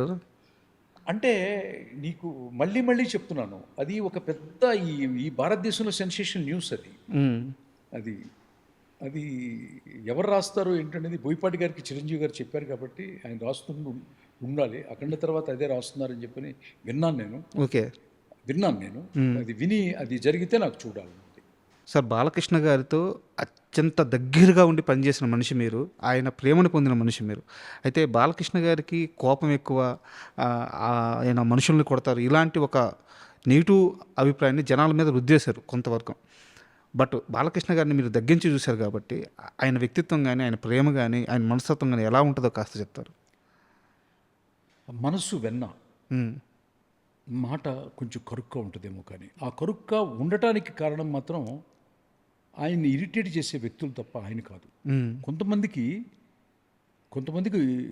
చాలా ఓర్పు ఉంటుంది, పేషెన్స్ ఉంటుంది. కొంతమందికి ఆ బిజీ షెడ్యూల్స్లో ఏదో అడుగుతారు, ఏదో చేస్తుంటారు అని. కానీ బాలకృష్ణ గారు లాంటి అంత పెద్ద చాలా గొప్ప ఫ్యామిలీలో పుట్టినటువంటి గొప్ప నటుడు, అట్లాంటి ఇమేజ్ ఉన్నటువంటి ఒక వ్యక్తి ఒక మాట నన్నే అన్నాడు అనుకోండి, నన్ను ఎప్పుడు అనలేదు, నన్నే అన్నా. ఒక చిరంజీవి గారు అన్నారు అన్న, నేను పెద్ద పట్టించుకోను, సొంత అన్నయ్య అన్నాడు. కొట్టారు అనుకోండి, అన్నయ్య కొట్టాడు, మన అన్న కొట్టాడా, మన అన్నయ్య తప్పు చేస్తే, చిన్న ఇరిటేట్ చేస్తే చేయడా అని సర్దుకుపోవాలి తప్ప దాన్ని టార్చ్లేసేటి పెట్టడం వల్ల అది పెట్టిన వాళ్ళు నష్టపోతారు తప్పితే ఆయన మాత్రం విశ్వమంత మనసున్నటువంటి విశ్వవిఖ్యాత నందమూరి తారక రామారావు గారి ముద్దుల కొడుకు, ఆయన వారసత్వం పుచ్చుకున్నటువంటి మా బాలయ్య బాబు ఎప్పుడూ మంచివాడు, మంచి మనిషి. సార్ అంటే ఈ తరంలో ఇప్పుడున్న యంగ్స్టర్స్లో మీకు బాగా నచ్చే స్టార్ హీరో అంటే ఎవరి పేరు చెప్తారు? అందరూ ఇష్టం నాకు. First of all Allu Arjun, ఎందుకంటే ఇంట్రొడ్యూస్ చేసి నాకు ఎప్పుడూ ఉంటుంది. ఆ తర్వాత తారక్, ఎక్స్ట్రాడినరీ, నాకు ఇంతవరకు తారక్ మంచి స్క్రిప్ట్లు చేయలేదనే ఉంటుంది నాకు. అట్లాగే ప్రభాస్ గారు మంచి స్క్రిప్ట్లు చేశారు, బాహుబలి కానీ కల్కి అన్ని బాగా చేశారు. ప్రభాస్ గారు కానీ చాలా ఇష్టం అనమాట. మహేష్ బాబు గారు సొఫిస్టికేటెడ్ అండ్ ఇంటర్నేషనల్ పెర్ఫార్మెన్స్. అంటే మన తెలుగు సినిమా పెర్ఫార్మెన్స్ వేరు, హాలీవుడ్ వేరు. మహేష్ బాబు గారి సినిమా చూస్తుంటే హాలీవుడ్ యాక్టర్ చేసినట్టు అనిపిస్తుంది అనమాట. అంటే సెటిల్డ్గా ఉంటుంది, కోపం కూడా సెటిల్డ్గా ఉంటుంది అనమాట. So I love him. Tarak గారు కానీ అందరూ. ఇప్పుడు మీరు మహేష్ బాబు గారు అన్నిటికంటే కూడా ముఖ్యంగా పెద్ద సినిమా చూసిన తర్వాత మాత్రం నభూతో నభవిష్యతి, రామ్ చరణ్ తేజ గారు. ఎప్పుడు దొరుకుతాడని చూస్తున్నా, ఎప్పుడు దొరికితే అప్పుడు. ఆ పెర్ఫార్మెన్స్కి తగ్గ స్క్రిప్ట్ బ్యాలెన్స్ అయితే ఎక్కడికి వెళ్ళిపోద్ది. అయితే వారణాసి మూవీ కూడా ఇప్పుడు దాకా మనం మాట్లాడుకుంది డివోషనల్ సబ్జెక్ట్తోనే రాజమౌళి అంతటి డైరెక్టర్ హ్యాండిల్ చేస్తున్నారు. ఆయన కూడా సనాతనంకి వచ్చేసారు. ఆయన కూడా ఫస్ట్ టైం అనుకుంటా ఆయన. అవును, అంటే యమదొంగ తీసినా కానీ అది వేరే జోన్లో తీసిన సినిమా, అది కామెడీ జోన్లో సెటైరికల్గా. ఇది మాత్రం చాలా ఇంటెన్స్గా రామాయణం బ్యాక్డ్రాప్లో చేస్తున్నారు అనమాట. సో మీకు అన్నీ తెలిసిన వ్యక్తిగా మీరు ఆ సినిమాని ఎలా? చాలాసార్లు చెప్పాను, ఆ సినిమా చాలా విజయేంద్ర ప్రసాద్ గారు నాకు చాలా గౌరవనీయులైనటువంటి, మా ఇద్దరి మధ్య అనుబంధాలు ఉన్నాయి, చాలా మాట్లాడుకుంటాం అప్పుడప్పుడు. అట్ ది సేమ్ టైం వాళ్ళ అబ్బాయి రాజమౌళి గారు చాలాసార్లు చెప్పాను, మళ్ళీ ఐ మీడియా ద్వారా కూడా చెప్తున్నాను, ఏంటంటే ప్రతి ఒక్కరికి ఎవరెస్ట్ ఎక్కాలని ఉంటుంది, ఎక్కుతారు, మధ్యలో డ్రాప్ అవుతారు, మధ్యలో పడిపోతారు. కొంతమంది ఎక్కుతారు, జెండా పోతారు, ఎవరెస్ట్ ఎక్కువచ్చామని ఒక పెద్ద అవార్డు ఇస్తారు ఆ దేశం. అట్లా జరుగుతూ ఉంటుందన్నమాట. నేను ఎవరెస్ట్ ఎక్కలేదు కానీ ఎవరెస్ట్ని చూశాను నేను చాపర్లో వెళ్ళి చూశాను. నా పర్సనల్గా ఫ్యామిలీతో వెళ్ళినప్పుడు టిబెట్ వెళ్ళి టిబెట్ నుంచి ఎవరెస్ట్ శిఖరాన్ని పక్కగా అనుభవించాను. ఫీల్ అనిపించినప్పుడు నాకు సడన్గా అక్కడ ఎవరు కనపడ్డారంటే రాజమౌళి గారు కనపడ్డారు ఎవరెస్ట్ పీక్లో. ఎందుకలా? ఎందుకంటే ప్రతి ఒక్కళ్ళు ఎక్కి దిగేస్తుంటారు, కానీ ఆయన అక్కడే మెడిటేషన్ చేస్తూ కూర్చున్నాడు. ఆయన్ని దింపడం అంత ఈజీ కాదు. That is my opinion about the Varanasi. Super sir. అయితే మీరు ఇందాక నుంచి రచయిత గురించి, రచయిత కష్టం గురించి, రచయిత ఎలాంటి సినిమా ఇవ్వాలి, ఎలా రాయాలి, ఇందాక నుంచి అదే మాట్లాడుతున్నారు. బట్ నా దగ్గర ఒక క్వశ్చన్ ఉంది, చాలా పెద్ద క్వశ్చనే. ఇప్పుడు రచయితకి నిజంగా సినిమా ఇండస్ట్రీలో ఇంత భారం మోసే రచయితకి ఇంత గౌరవం లభిస్తుందా? ఇప్పుడు ఉదాహరణకి కరుణానిధి గారిని తీసుకుందాం. ఒక రచయితగా ఉండి సీఎం స్థాయికి వెళ్ళిన ఏకైక వ్యక్తి ఆయన. నేను సీఎం స్థాయి కూడా అడగట్లేదు, కనీస గౌరవం దక్కుతుందా రచయితకి? కరుణానిధి గారికి సాధ్యమైనంత ఆ లెగసీ మిగతా ఎవరి వల్ల కాలేదు. అసలు రచయితకి ఇక్కడుండే గౌరవం ఎంత ఇండస్ట్రీలో? ఇప్పుడు తమిళనాడు సంగతి తీసుకొచ్చారు, తెలుగుని కంపేర్ చేసి రచయిత విలువని తీసుకొచ్చారు కాబట్టి తెలుగు చలనచిత్ర పరిశ్రమలో రచయితకి గౌరవం తీసుకొచ్చిన వ్యక్తుల్లో ప్రధానంగా పరచూరి బ్రదర్స్, మా అన్నగారులు. నాకు అసలు వచ్చే జన్మ ఉంటుంటే వాళ్ళకి తోబుట్టుగా పుట్టాలని 100 ఇంటర్వ్యూస్లో చెప్పాను. సో ముఖ్యంగా గోపాలకృష్ణ గారు. సో అక్కడ తమిళనాడులో ఏంటంటే వాళ్ళు ద్రవిడ సాంప్రదాయము బాగా అధపాతాళ లోకంలో ఉండి అంత స్ట్రాంగ్గా ఉన్నటువంటి ఒక సాంప్రదాయం. ఆ కల్చర్లో చిన్న చిన్న సినిమాలు కూడా చాలా పెద్ద హిట్లు అవుతాయి. వాళ్ళు టోటల్గా స్క్రిప్ట్ బేస్డ్ ఇండస్ట్రీ. దాదాపు 30 సంవత్సరాలు భారతదేశ చలనచిత్ర పరిశ్రమని ఏకఛత్రాధిపత్యంగా మా గురువు గారు సుజాత రంగరాజన్ గారు శంకర్ గారికి మణిరత్నం గారికి కూడా ఉండబట్టి మొత్తం దుమ్ము దులిపేశారనమాట. సార్ అప్పుడు శంకర్ గారి సినిమా మనకు వస్తుంటే స్ట్రైట్ సినిమాలు వెనక్కి వెళ్ళాయి, అవును. డబ్బింగ్ వస్తుంటే. మణిరత్నం గారితో వస్తుంటే ఇది వెళ్ళింది. అక్కడ కూడా మళ్ళీ చెప్తున్నాను, సుజాత రంగరాజన్ గారి మరణం తర్వాత శంకర్ గారికి మణిరత్నం గారికి కూడా హిట్లు లేవు అని ఎందుకు ఈ ఇంటర్వ్యూస్లో చెప్తున్నానంటే, నిద్రపోయేటప్పుడు నిర్మాతలు, నిద్రపోబోయే ముందు నిర్మాతలు, నటులు, నటీమణులు, దర్శకులు ఒక రచయిత యొక్క ఇంపార్టెన్స్ ఎంత ఇంపాక్ట్ ఉంటుంది మ్మ్. అన్నది మాత్రం మీరు అక్కడ అహంకారంగా ఫీల్ కమ్మకండి. ఒక అమ్మవారిలాగా చూడండి. ఏ రైటర్ అయినా, ఎనీ రైటర్ ఒక అమ్మవారి స్వరూపులాగా చూడండి, గౌరవించండి. టైటిల్ కార్డ్స్లో ప్రత్యేకంగా కృతజ్ఞతలు చెప్పండి. సినిమా ఫంక్షన్లో, ఆడియో ఫంక్షన్లో సంగీత దర్శకుడికి ఎంత ఇంపార్టెన్స్ ఇచ్చి ఒక ఈవెంట్ చేస్తారో, ఈ సినిమా సక్సెస్కి కథే కారణమని కథా రచయిత ఈవెంట్ అనేది ఒకటి జరిగినప్పుడు తెలుగు ఇండస్ట్రీలో 96% ఫ్లాప్లు అయ్యి సంవత్సరం మొత్తం మీద 1 or 2 సినిమాలే హిట్లు అవుతున్న ఈ తెలుగు ఇండస్ట్రీకి నేను చెప్పే ఏకైక సూచన, ప్లీజ్ రెస్పెక్ట్ రైటర్.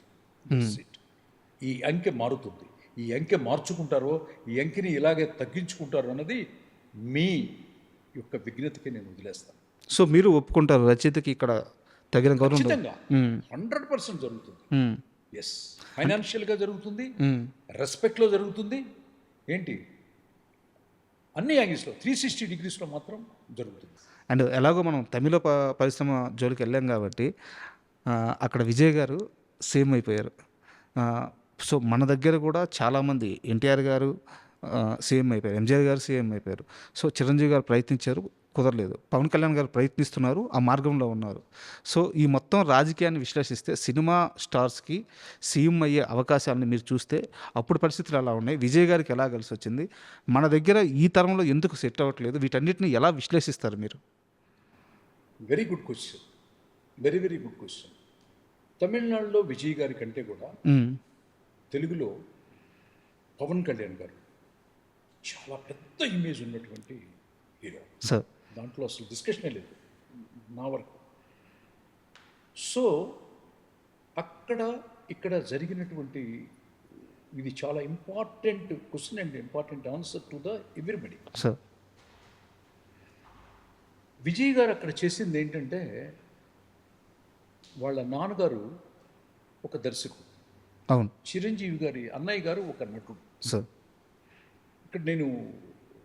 ఇక్కడ ఓన్లీ పాత్రల గురించి, పాత్ర క్యారెక్టరైజేషన్ గురించి నేను మాట్లాడతాను. Correct correct. అక్కడ దర్శకుడు రచయిత, ఇక్కడ నటుడు. మ్మ్. కరుణానిధి గారు అక్కడ రచయిత, మ్మ్. గుర్తుపెట్టుకోండి. ఎంజి రామచంద్రన్ గారు నటుడు, మ్మ్. ఆయన్ని సీఎం చేసిందే కరుణానిధి. సార్ సో అంటే రచయిత పాత్ర ఎంత ఇంపార్టెంట్గా ఉంటుందనే దాని గురించి చెప్తున్నాను. ఓకే. విజయ్ గారు చేసిన ప్రతి మనకి ఇక్కడ కూడా ఖైదీ నెంబర్ 150 కానీ చాలా సినిమాలు రీమేక్లు విజయ్ గారు చేసి. అవును. విజయ్ గారు తన ఫస్ట్ అటెంప్ట్లోనే ముఖ్యమంత్రి కావడానికి ఒక కథ రచయిత కారణం. మ్మ్. ఎట్లా అనేది అనాలిసిస్ చేస్తాం. ఆయన రీమేక్లు చాలా తక్కువ చేశాడు, 1వ చేశాడు అంతే, ఎక్కువ చేయలేదు. ఎక్కువ స్ట్రైట్ సబ్జెక్టులు చేశాడు విజయ్ గారు. చాలా ఉన్నాయి సార్ ఆయన రీమేక్లు, తక్కువ హిట్లు, తక్కువ చేసినా కూడా ఏదో పెళ్లి సందడి లాంటివి ఏదో తప్ప, గ్రాండ్ ఇయర్ పెద్ద సక్సెస్ అన్నీ కూడా స్ట్రైట్ సబ్జెక్ట్. సార్ ఆయన తీసుకున్నటువంటి ఇతివృత్తం ఏంటంటే, ఒక్కసారి రైతుల గురించి తీసుకున్నాడు, ఒకసారి స్త్రీ సమస్యల గురించి తీసుకున్నాడు, ఒకసారి యూత్ స్పోర్ట్స్ అంశాన్ని తీసుకున్నాడు. సో అట్లా అతను ఎన్నుకున్నటువంటి కథా వస్తువులు ఈ సమాజంలో ఉన్నటువంటి ప్రతి ఒక్కళ్ళకి, అంటే మధ్యతరగతి స్త్రీలకి, స్టూడెంట్స్కి, స్పోర్ట్స్కి, రైతాంగానికి, రాజకీయం మీద కూడా సినిమా చేస్తారు. అవును. సో ఇవన్నీ ఏంటంటే డైమెన్షన్స్ అన్నమాట. ఈ డైమెన్షన్స్ అన్నీ స్ట్రైట్ సబ్జెక్టులే. ఇన్ని స్ట్రైట్ సబ్జెక్టులు అతను సెలెక్ట్ చేసుకుని వాళ్ళ నాన్నగారు అతను పోర్ట్రేట్ చేసి జనంలోకి తీసుకెళ్ళి ఆ ప్లాంటేషను, అది అంటే సినిమా హీరోని రియల్ హీరోగా మనం ఆరాధ్య దైవంగా భావించే పబ్లిక్ సౌత్ ఇండియాలో, సౌత్ ఇండియన్స్ వ్యక్తి పూజాపరులు, వ్యక్తులు పూజ చేస్తారు. ఓకే, అది తప్పు కాదు. ఆ వ్యక్తుల్ని ఎలా పూజ చేశారు? వాళ్ళు నటించినటువంటి సినిమాల్లో ఉన్నటువంటి పాత్రని నిజమనుకొని నమ్మి పూజ చేశారు. అట్ ది సేమ్ టైం ప్రాక్టికల్గా ఇంప్లిమెంట్ కూడా అతను ఒక 10 to 15 years, ఒక డెకెడ్ మించి గ్రౌండ్ వర్క్ చేశాడు అభిమానులతో. కష్టం ఎక్కడుంది, సమస్య ఎక్కడుంది, దాని రూట్ కాజ్ ఏంటి అనేది సైంటిఫిక్గా వర్కౌట్ చేశారు అనమాట. సో పవన్ కళ్యాణ్ గారి కంటే తక్కువ ఇమేజ్ ఉన్న హీరో ఎటే స్ట్రెచ్లో ముఖ్యమంత్రి అవడానికి ఆయన ఎన్నుకున్నటువంటి స్క్రిప్ట్లు, ఆయన ప్రజల హృదయాల్లో, అంటే అభిమానులు అంటే ఇక్కడ క్యాస్టిజం ఎక్కువ ఉంది కదా ఆంధ్రప్రదేశ్లో.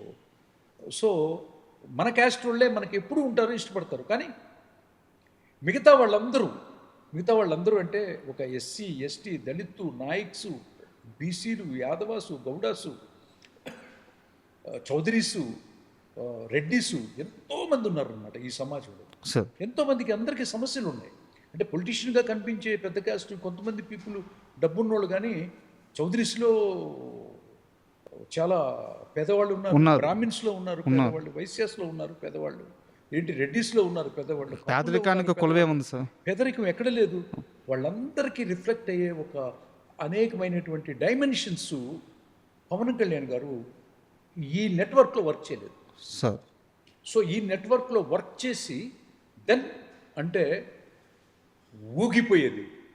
విజయ్ గారి కన్నా కాంగ్రెస్ సపోర్ట్తో అయి ఉండేవాళ్ళు. పవన్ కళ్యాణ్ గారు సింగిల్ లార్జెస్ట్ పార్టీగా ఎట్టి పరిస్థితుల్లో నెక్స్ట్ ఎలక్షన్కి ముందైనా సరే ఒక గొప్ప కథలను 2-3 కనుక మంచి సోల్తో, మంచి కంటెంట్తో, మంచి అసలు ప్రజలకి, పేదవాడికి అవసరమైనటువంటి కంటెంట్తో చేయగలిగితే మాత్రం he is going to rock.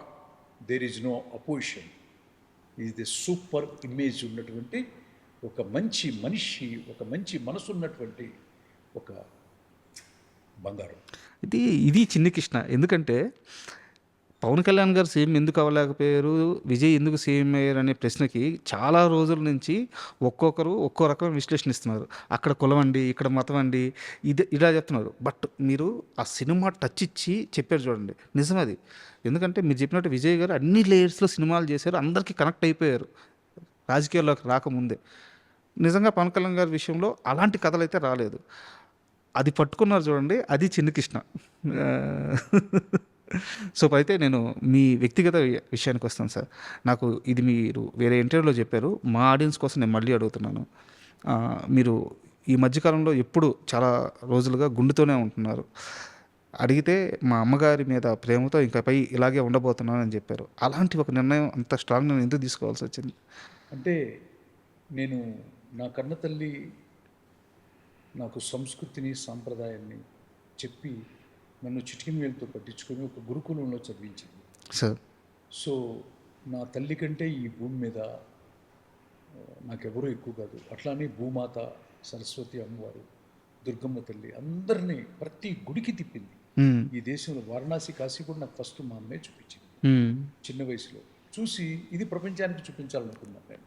నేను చూసిన ప్రతిదీ ప్రపంచానికి చూపించాలనుకున్నాను. సో అట్లా నా తల్లి నా జీవితంలో చాలా ముఖ్యమైన పాత్ర. మా నాన్నగారు కూడా. మా నాన్న అంటే నాకు ప్రాణమే కాదు, చాలా. మా నాన్న అంత మంచివాడిని నేను ఇంతవరకు ఎవరిని చూడలేదు ఈ భూమి మీద, అంత మంచివాడు. సో అమ్మగారు చనిపోయినప్పుడు ఆఖరి కొడుకుగా నేనే దహన సంస్కారం చేసి, గుండు చేసి, పెళ్లికి పెట్టి ఆ కార్యక్రమాలన్నీ చేయాల్సి వచ్చింది అనమాట. చేయాల్సి వచ్చినప్పుడు నేను చాలా ఎమోషనల్ పర్సనాలిటీ. నేనే కాదు, ఏ రచయిత అయినా, ఒక పెయింటరు, ఒక కళాకారుడు, ఒక శిల్పి, ఖచ్చితంగా పాటలు రాసేవాళ్ళు కూడా ఎక్కువ ఎమోషన్స్ ఫీల్ అవుతారు. చిన్నదానికి టచ్ చేస్తే టీర్స్ వస్తాయి అందరికీ. ఇప్పుడు మీరు కూడా ఏదో పాటలు రాసే రవిశేఖర్ కవిని అన్నారు, మీకు కూడా అంతే అనమాట. సో మనకి బయట వాళ్ళకి తేడా ఏంటంటే మనం ఓవర్ ఎమోషనల్ ఫీల్ అవుతాం. ఈ ఎమోషన్ కొంతమంది బ్యాడ్ ఇంటెన్సిటీ ఉన్న వాళ్ళు ఎన్కాష్ చేస్తారు. సో అట్లా మా అమ్మగారి యొక్క అంత్యక్రియలు అయిపోయి ఇదైనప్పుడు ఆ గుండుతో అద్దం ముందు చూసుకున్నప్పుడు ప్రతి మనిషికి, ఆడవాళ్ళకైనా మగవాళ్ళకైనా కూడా జుట్టు చాలా అందం సార్ కదా. మా అమ్మే లేని ఆ అందము, ఆ జుట్టు నాకు ఇక అవసరం లేదనుకున్నాను. ప్రతిరోజు నిత్యం, సంవత్సరానికి ఒకసారి తల్లిదండ్రులను తలుచుకోవటం కంటే నిత్యం ఉదయాన్నే లేచి గుండు చేయించుకుంటున్నప్పుడు మా అమ్మ నాకు లేదు, నాకు 50% ఎనర్జీ పోయింది అన్న ఫీల్ అవుతూ హెడ్ షేవ్ చేసుకుంటాను అనమాట. ఇది లైఫ్ లాంగ్ కంటిన్యూ చేస్తాను. ఎవరో యాక్ట్ చేయమని అడుగుతున్నారు, వాళ్ళు అడుగుతున్నప్పుడు మాత్రం ఆ 2 months 3 months ఏదైనా పెంచుతాం అంతే. అక్కడ తమిళ్లో అడుగుతున్నారు నన్ను యాక్ట్ చేయమని, చాలామంది అడుగుతున్నారు. సో చిన్ని కృష్ణ యాక్టర్గా కూడా మారబోతున్నాడు.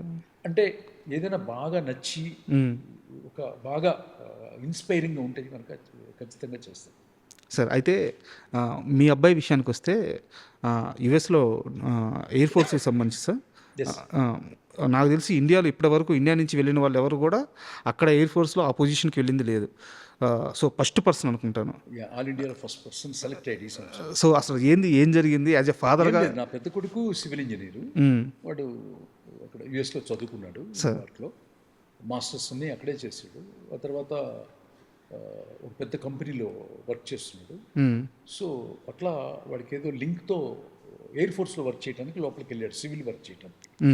ఇంకా పెద్ద పెద్ద వర్క్స్ అవి చేయాలంటే అక్కడ ఎయిర్ ఫోర్స్లో చాలా స్ట్రిక్ట్ కదా, ఎవరిని పడితే వాళ్ళు లోపలికి రానివ్వరు కదా. ఎయిర్ ఫోర్స్లో కూడా ట్రైనింగ్ తీసుకొని ఉండాలి, ఎనీ కాంట్రాక్ట్ ఆర్ ఇంజనీర్. అంటే లాట్ ఆఫ్ డిపార్ట్మెంట్లు ఉంటాయి, వార్ ఫీల్డ్లో చేసేవాళ్ళు వేరు, ఒక మన సమాజంలో ఎన్నైతే ఉంటాయో అన్నీ పరిదాంటూ ఉంటాయి. వంట వండేవాళ్ళు, ఇంజనీర్స్, డాక్టర్స్, సైంటిస్టులు, నర్సులు, రోడ్లు వేసేవాళ్ళు, అన్నీ గార్డెనింగ్ చేసేవాళ్ళు, నీళ్లు కొట్టేవాళ్ళు అన్నీ ఉంటాయి కదా. అట్లా ఒక సివిల్ ఇంజనీర్గా నా కొడుకు అక్కడ ట్రైనింగ్ తీసుకోవడం జరిగింది. ఇండియా నుంచి చాలామంది ఆ ఎగ్జామ్స్, కాంపిటేటివ్ ఎగ్జామ్స్ అన్ని రాశారు. భారతదేశం నుంచి వాడు ఒకడే సెలెక్ట్ అయ్యాడు, జస్ట్ కంప్లీట్ అయిపోయింది. కాయినింగ్ సెరమనీ అని జరుగుద్ది, ఆ సెరమనీకి తల్లిదండ్రులు మమ్మల్ని కూడా పిలిచారు. మేము కూడా వెళ్ళి అక్కడ పాల్గొని వాడిని విష్ చేసి వచ్చామన్నమాట. వాడి భవిష్యత్తు ఇంకా అక్కడే వాడు నిర్ణయించుకున్నాడు. సో అక్కడ వాడు ఇంకా I love you my dear son, I'm proud of you mister Chiranjeevi Akula, I love you man. డ్రీమ్స్లో మొట్టమొదటిసారి చెప్తున్నాను నీ గురించి. Is the only 1 person entering into the United States of America Air Force. చాలా గర్వంగా ఉంది, ఎందుకంటే నువ్వు గన్ పట్టుకొని ఉంటే రియల్గా మేము కథల్లో రాస్తుంటాం, రియల్ హీరోకి తేడా నేను చూశాను రా. నా కడుపును పుట్టడం, నీకు అన్నయ్య పేరు చిరంజీవి అని నీకు పెట్టుకోవటం, ఆయన ఆశీస్సులు నీకు మెండుగా ఉన్నాయి. ఎప్పుడు చిరంజీవి అన్నయ్యకి థ్యాంక్ఫుల్గా ఉండాలి కూడా, ఎంటైర్ మన family. Thank you, I love you రా.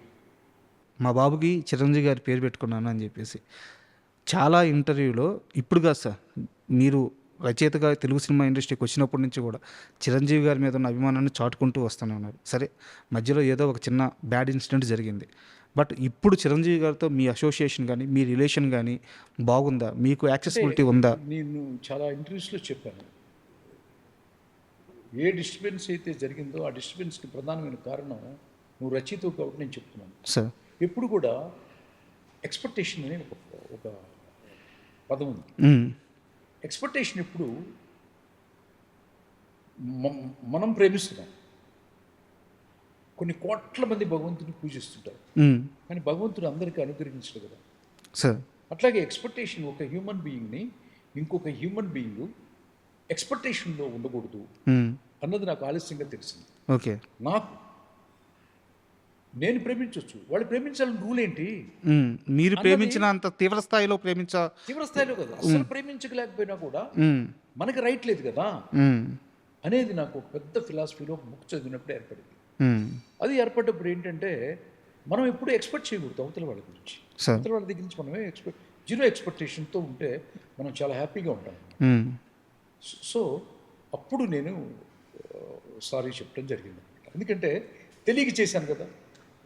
ఇప్పుడు ఎంతోమంది ఎన్నో తప్పులు చేస్తారు, వాళ్ళు సారీ చెప్పకపోవచ్చు, వాళ్ళ అంతరాత్మకి మాత్రం అద్దంలో ముందు కూర్చున్నప్పుడు మాత్రం వాళ్ళకి దారుణంగా ఇచ్చేస్తుంది. సార్ అంటే డిస్కషన్ వచ్చింది కాబట్టి ఓపెన్ అవుతున్నాను.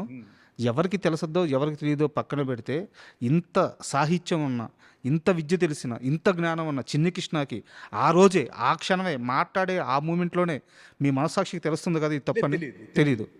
నేను బుక్ చదివినప్పుడు ఎక్స్పెక్టేషన్ కిల్స్ అనే బుక్ చదివాను, అప్పుడు నాకు ఎన్ని సంవత్సరాలు మదన పడ్డారు ఈ బాధతో? నేనే మొదలుపడలేదు, నేను మాట్లాడింది పెద్ద దుర్మార్గము తప్పు అని నేనేమి ఇప్పటికి కూడా అనుకోవట్లేదు. మ్మ్. నేను మాట్లాడి ఉండకూడదు, మ్మ్. నా అంతరాత్మ చెప్పింది. మ్మ్. ఓకే, అది తప్పని అవతల వాళ్ళు భావించారు. భావించినప్పుడు ఎక్స్పెక్టేషన్ కిల్స్ అనే బుక్ చదివాను. మ్మ్. I said sorry, that's it, that is over the matter. Hmm. No degradation, no characterisation కిందకి వెళ్ళడం అనేది ఎప్పటికీ ఉండదు. మ్మ్. ఇప్పుడుందా మీకు ఆ అసోసియేషన్ కానీ ఆ క్లోజ్నెస్ కానీ ఈ రోజుకి ఈ రోజు వెళ్ళి కథ అదే చెప్పేంత? నేను అదే చెప్పింది, నా సైడ్ నుంచి ఎప్పుడూ ఉంటుంది. మ్మ్.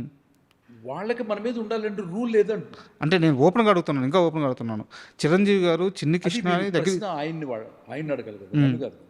ఇప్పుడు అవతల వాడి మనసులో ఏమున్నది అనేది నన్ను అడుగుతున్నారు మీరు. అది ఇట్స్ రాంగ్ క్వశ్చన్. బట్ మీరు మధ్యలో వెళ్ళొచ్చారు కదా. భగవంతుడు రేపేం చేస్తాడు ఎలక్షన్లో అనేది ఎవరైనా ప్రిడిక్ట్ చేయగలరా? చేయలేరు కదా. అది ఆయన మనసులో ఉంది అంతే. మనకు అనవసరం సబ్జెక్టు. మనకి మీరు మీ ఇష్టపడ్డ పార్టీని మీరు ఇష్టపడతారు, నేను నా ఇష్టపడ్డ పార్టీని నేను ఇష్టపడతాను, నేను ఓటేస్తాను, ఇచ్చేస్తాను. ఎవరు రూల్ చేయాలని ఆయన కదా డిసైడ్ చేస్తాడు. అట్లా అంటే సారీ టు నేను డ్రాగ్ చేయాలని అనుకోవట్లేదు. మీరు మధ్యలో వెళ్ళి చిరంజీవి గారిని కలిసి వచ్చారు. ఆయన చాలా ఆప్యాయంగా దగ్గరికి తీసుకున్నారు, అన్నీ పక్కన పెట్టేశారు. చిన్ని కృష్ణ కథ ఉంటే చెప్పు అని చెప్పి కలిసి పనిచేద్దామని చెప్పి అన్నారని చెప్పారు. చేస్తామని చెప్పాను కదా నేను. అయితే ఎందుకు అది టేబుల్ మీద ఉంది, అది అమ్మవారి గ్రీన్ సిగ్నేచర్ పెడితే అయిపోతుంది సార్. అయితే ఇది ఒక సీరియస్ క్వశ్చన్. మొత్తం ఎంటైర్ సౌత్లో కానీ నార్త్లో కానీ చూసుకుంటే వాళ్ళ ఇండస్ట్రీలో, నేను ఇక్కడ మతాల గురించి మాట్లాడట్లేదు, ఉన్న పరిస్థితి గురించి మాత్రమే చెప్తున్నాను. అన్ని రకాల మతాలకు చెందిన మనుషులు టెక్నీషియన్స్గా కానీ స్టార్స్గా కానీ అక్కడ పర్సంటేజ్ కలిసి పనిచేసుకునే విధానం చాలా ఎక్కువ ఉంటుంది. ముస్లిమ్స్ ఎక్కువ మంది కనిపిస్తారు, క్రిస్టియన్స్ ఎక్కువ మంది కనిపిస్తారు, హిందువులు ఎక్కువ మంది కనిపిస్తారు. అన్ని రకాల టెక్నీషియన్స్ మనుషులు ఆ ఇండస్ట్రీలో ఉంటారు.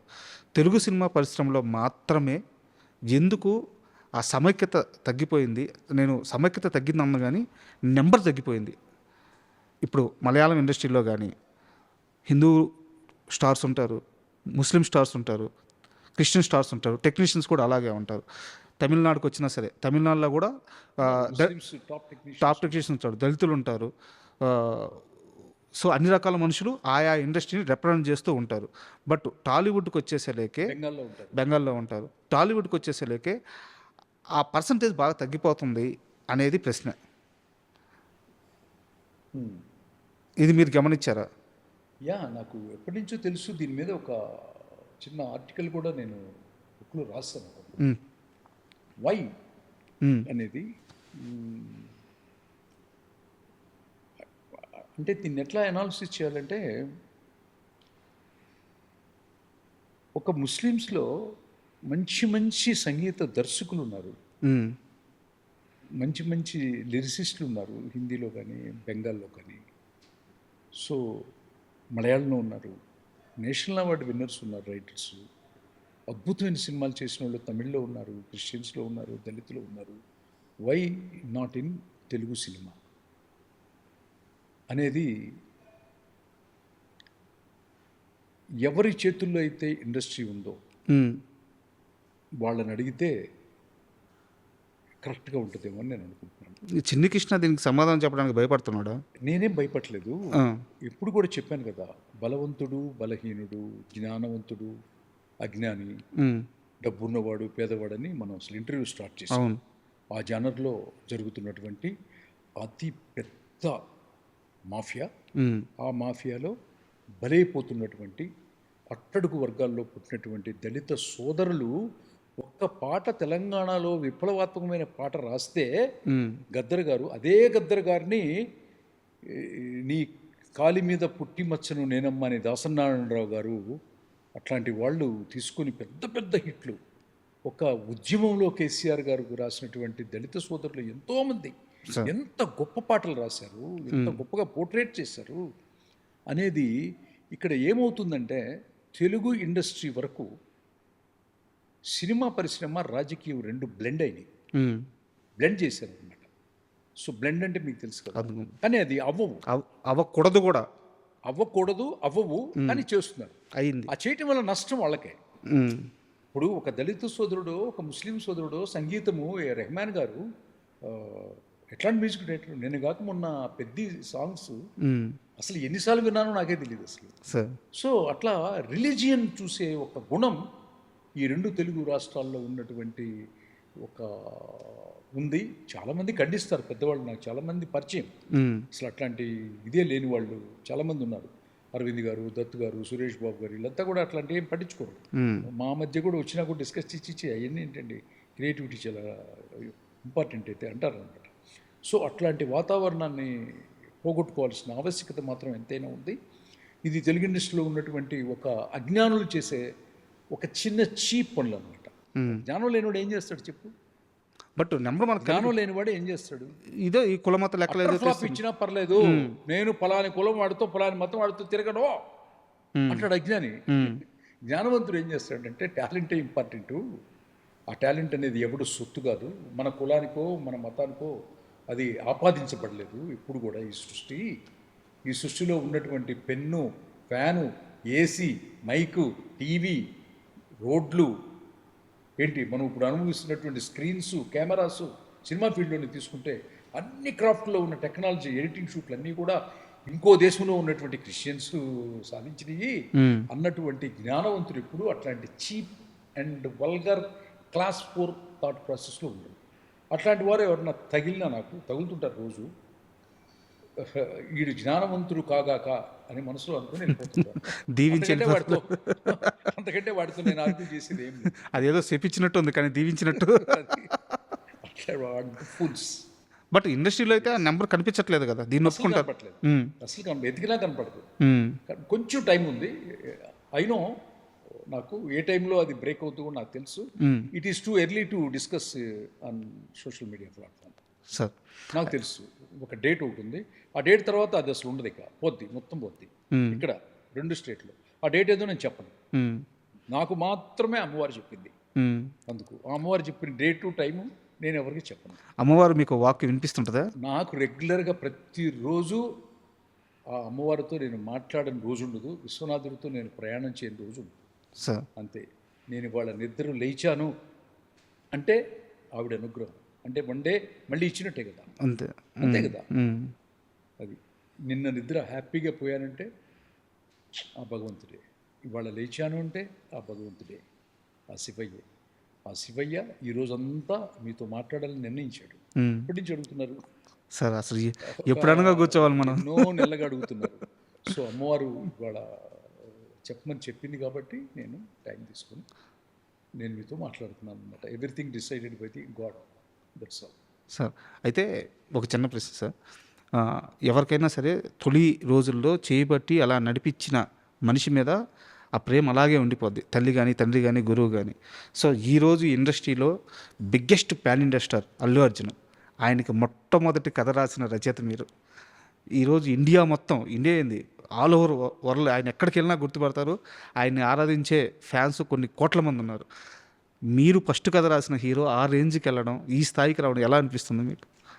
చాలా ఒక పక్కన వాళ్ళ తల్లిదండ్రులకి ఎంత గర్వంగా ఉంటుందో,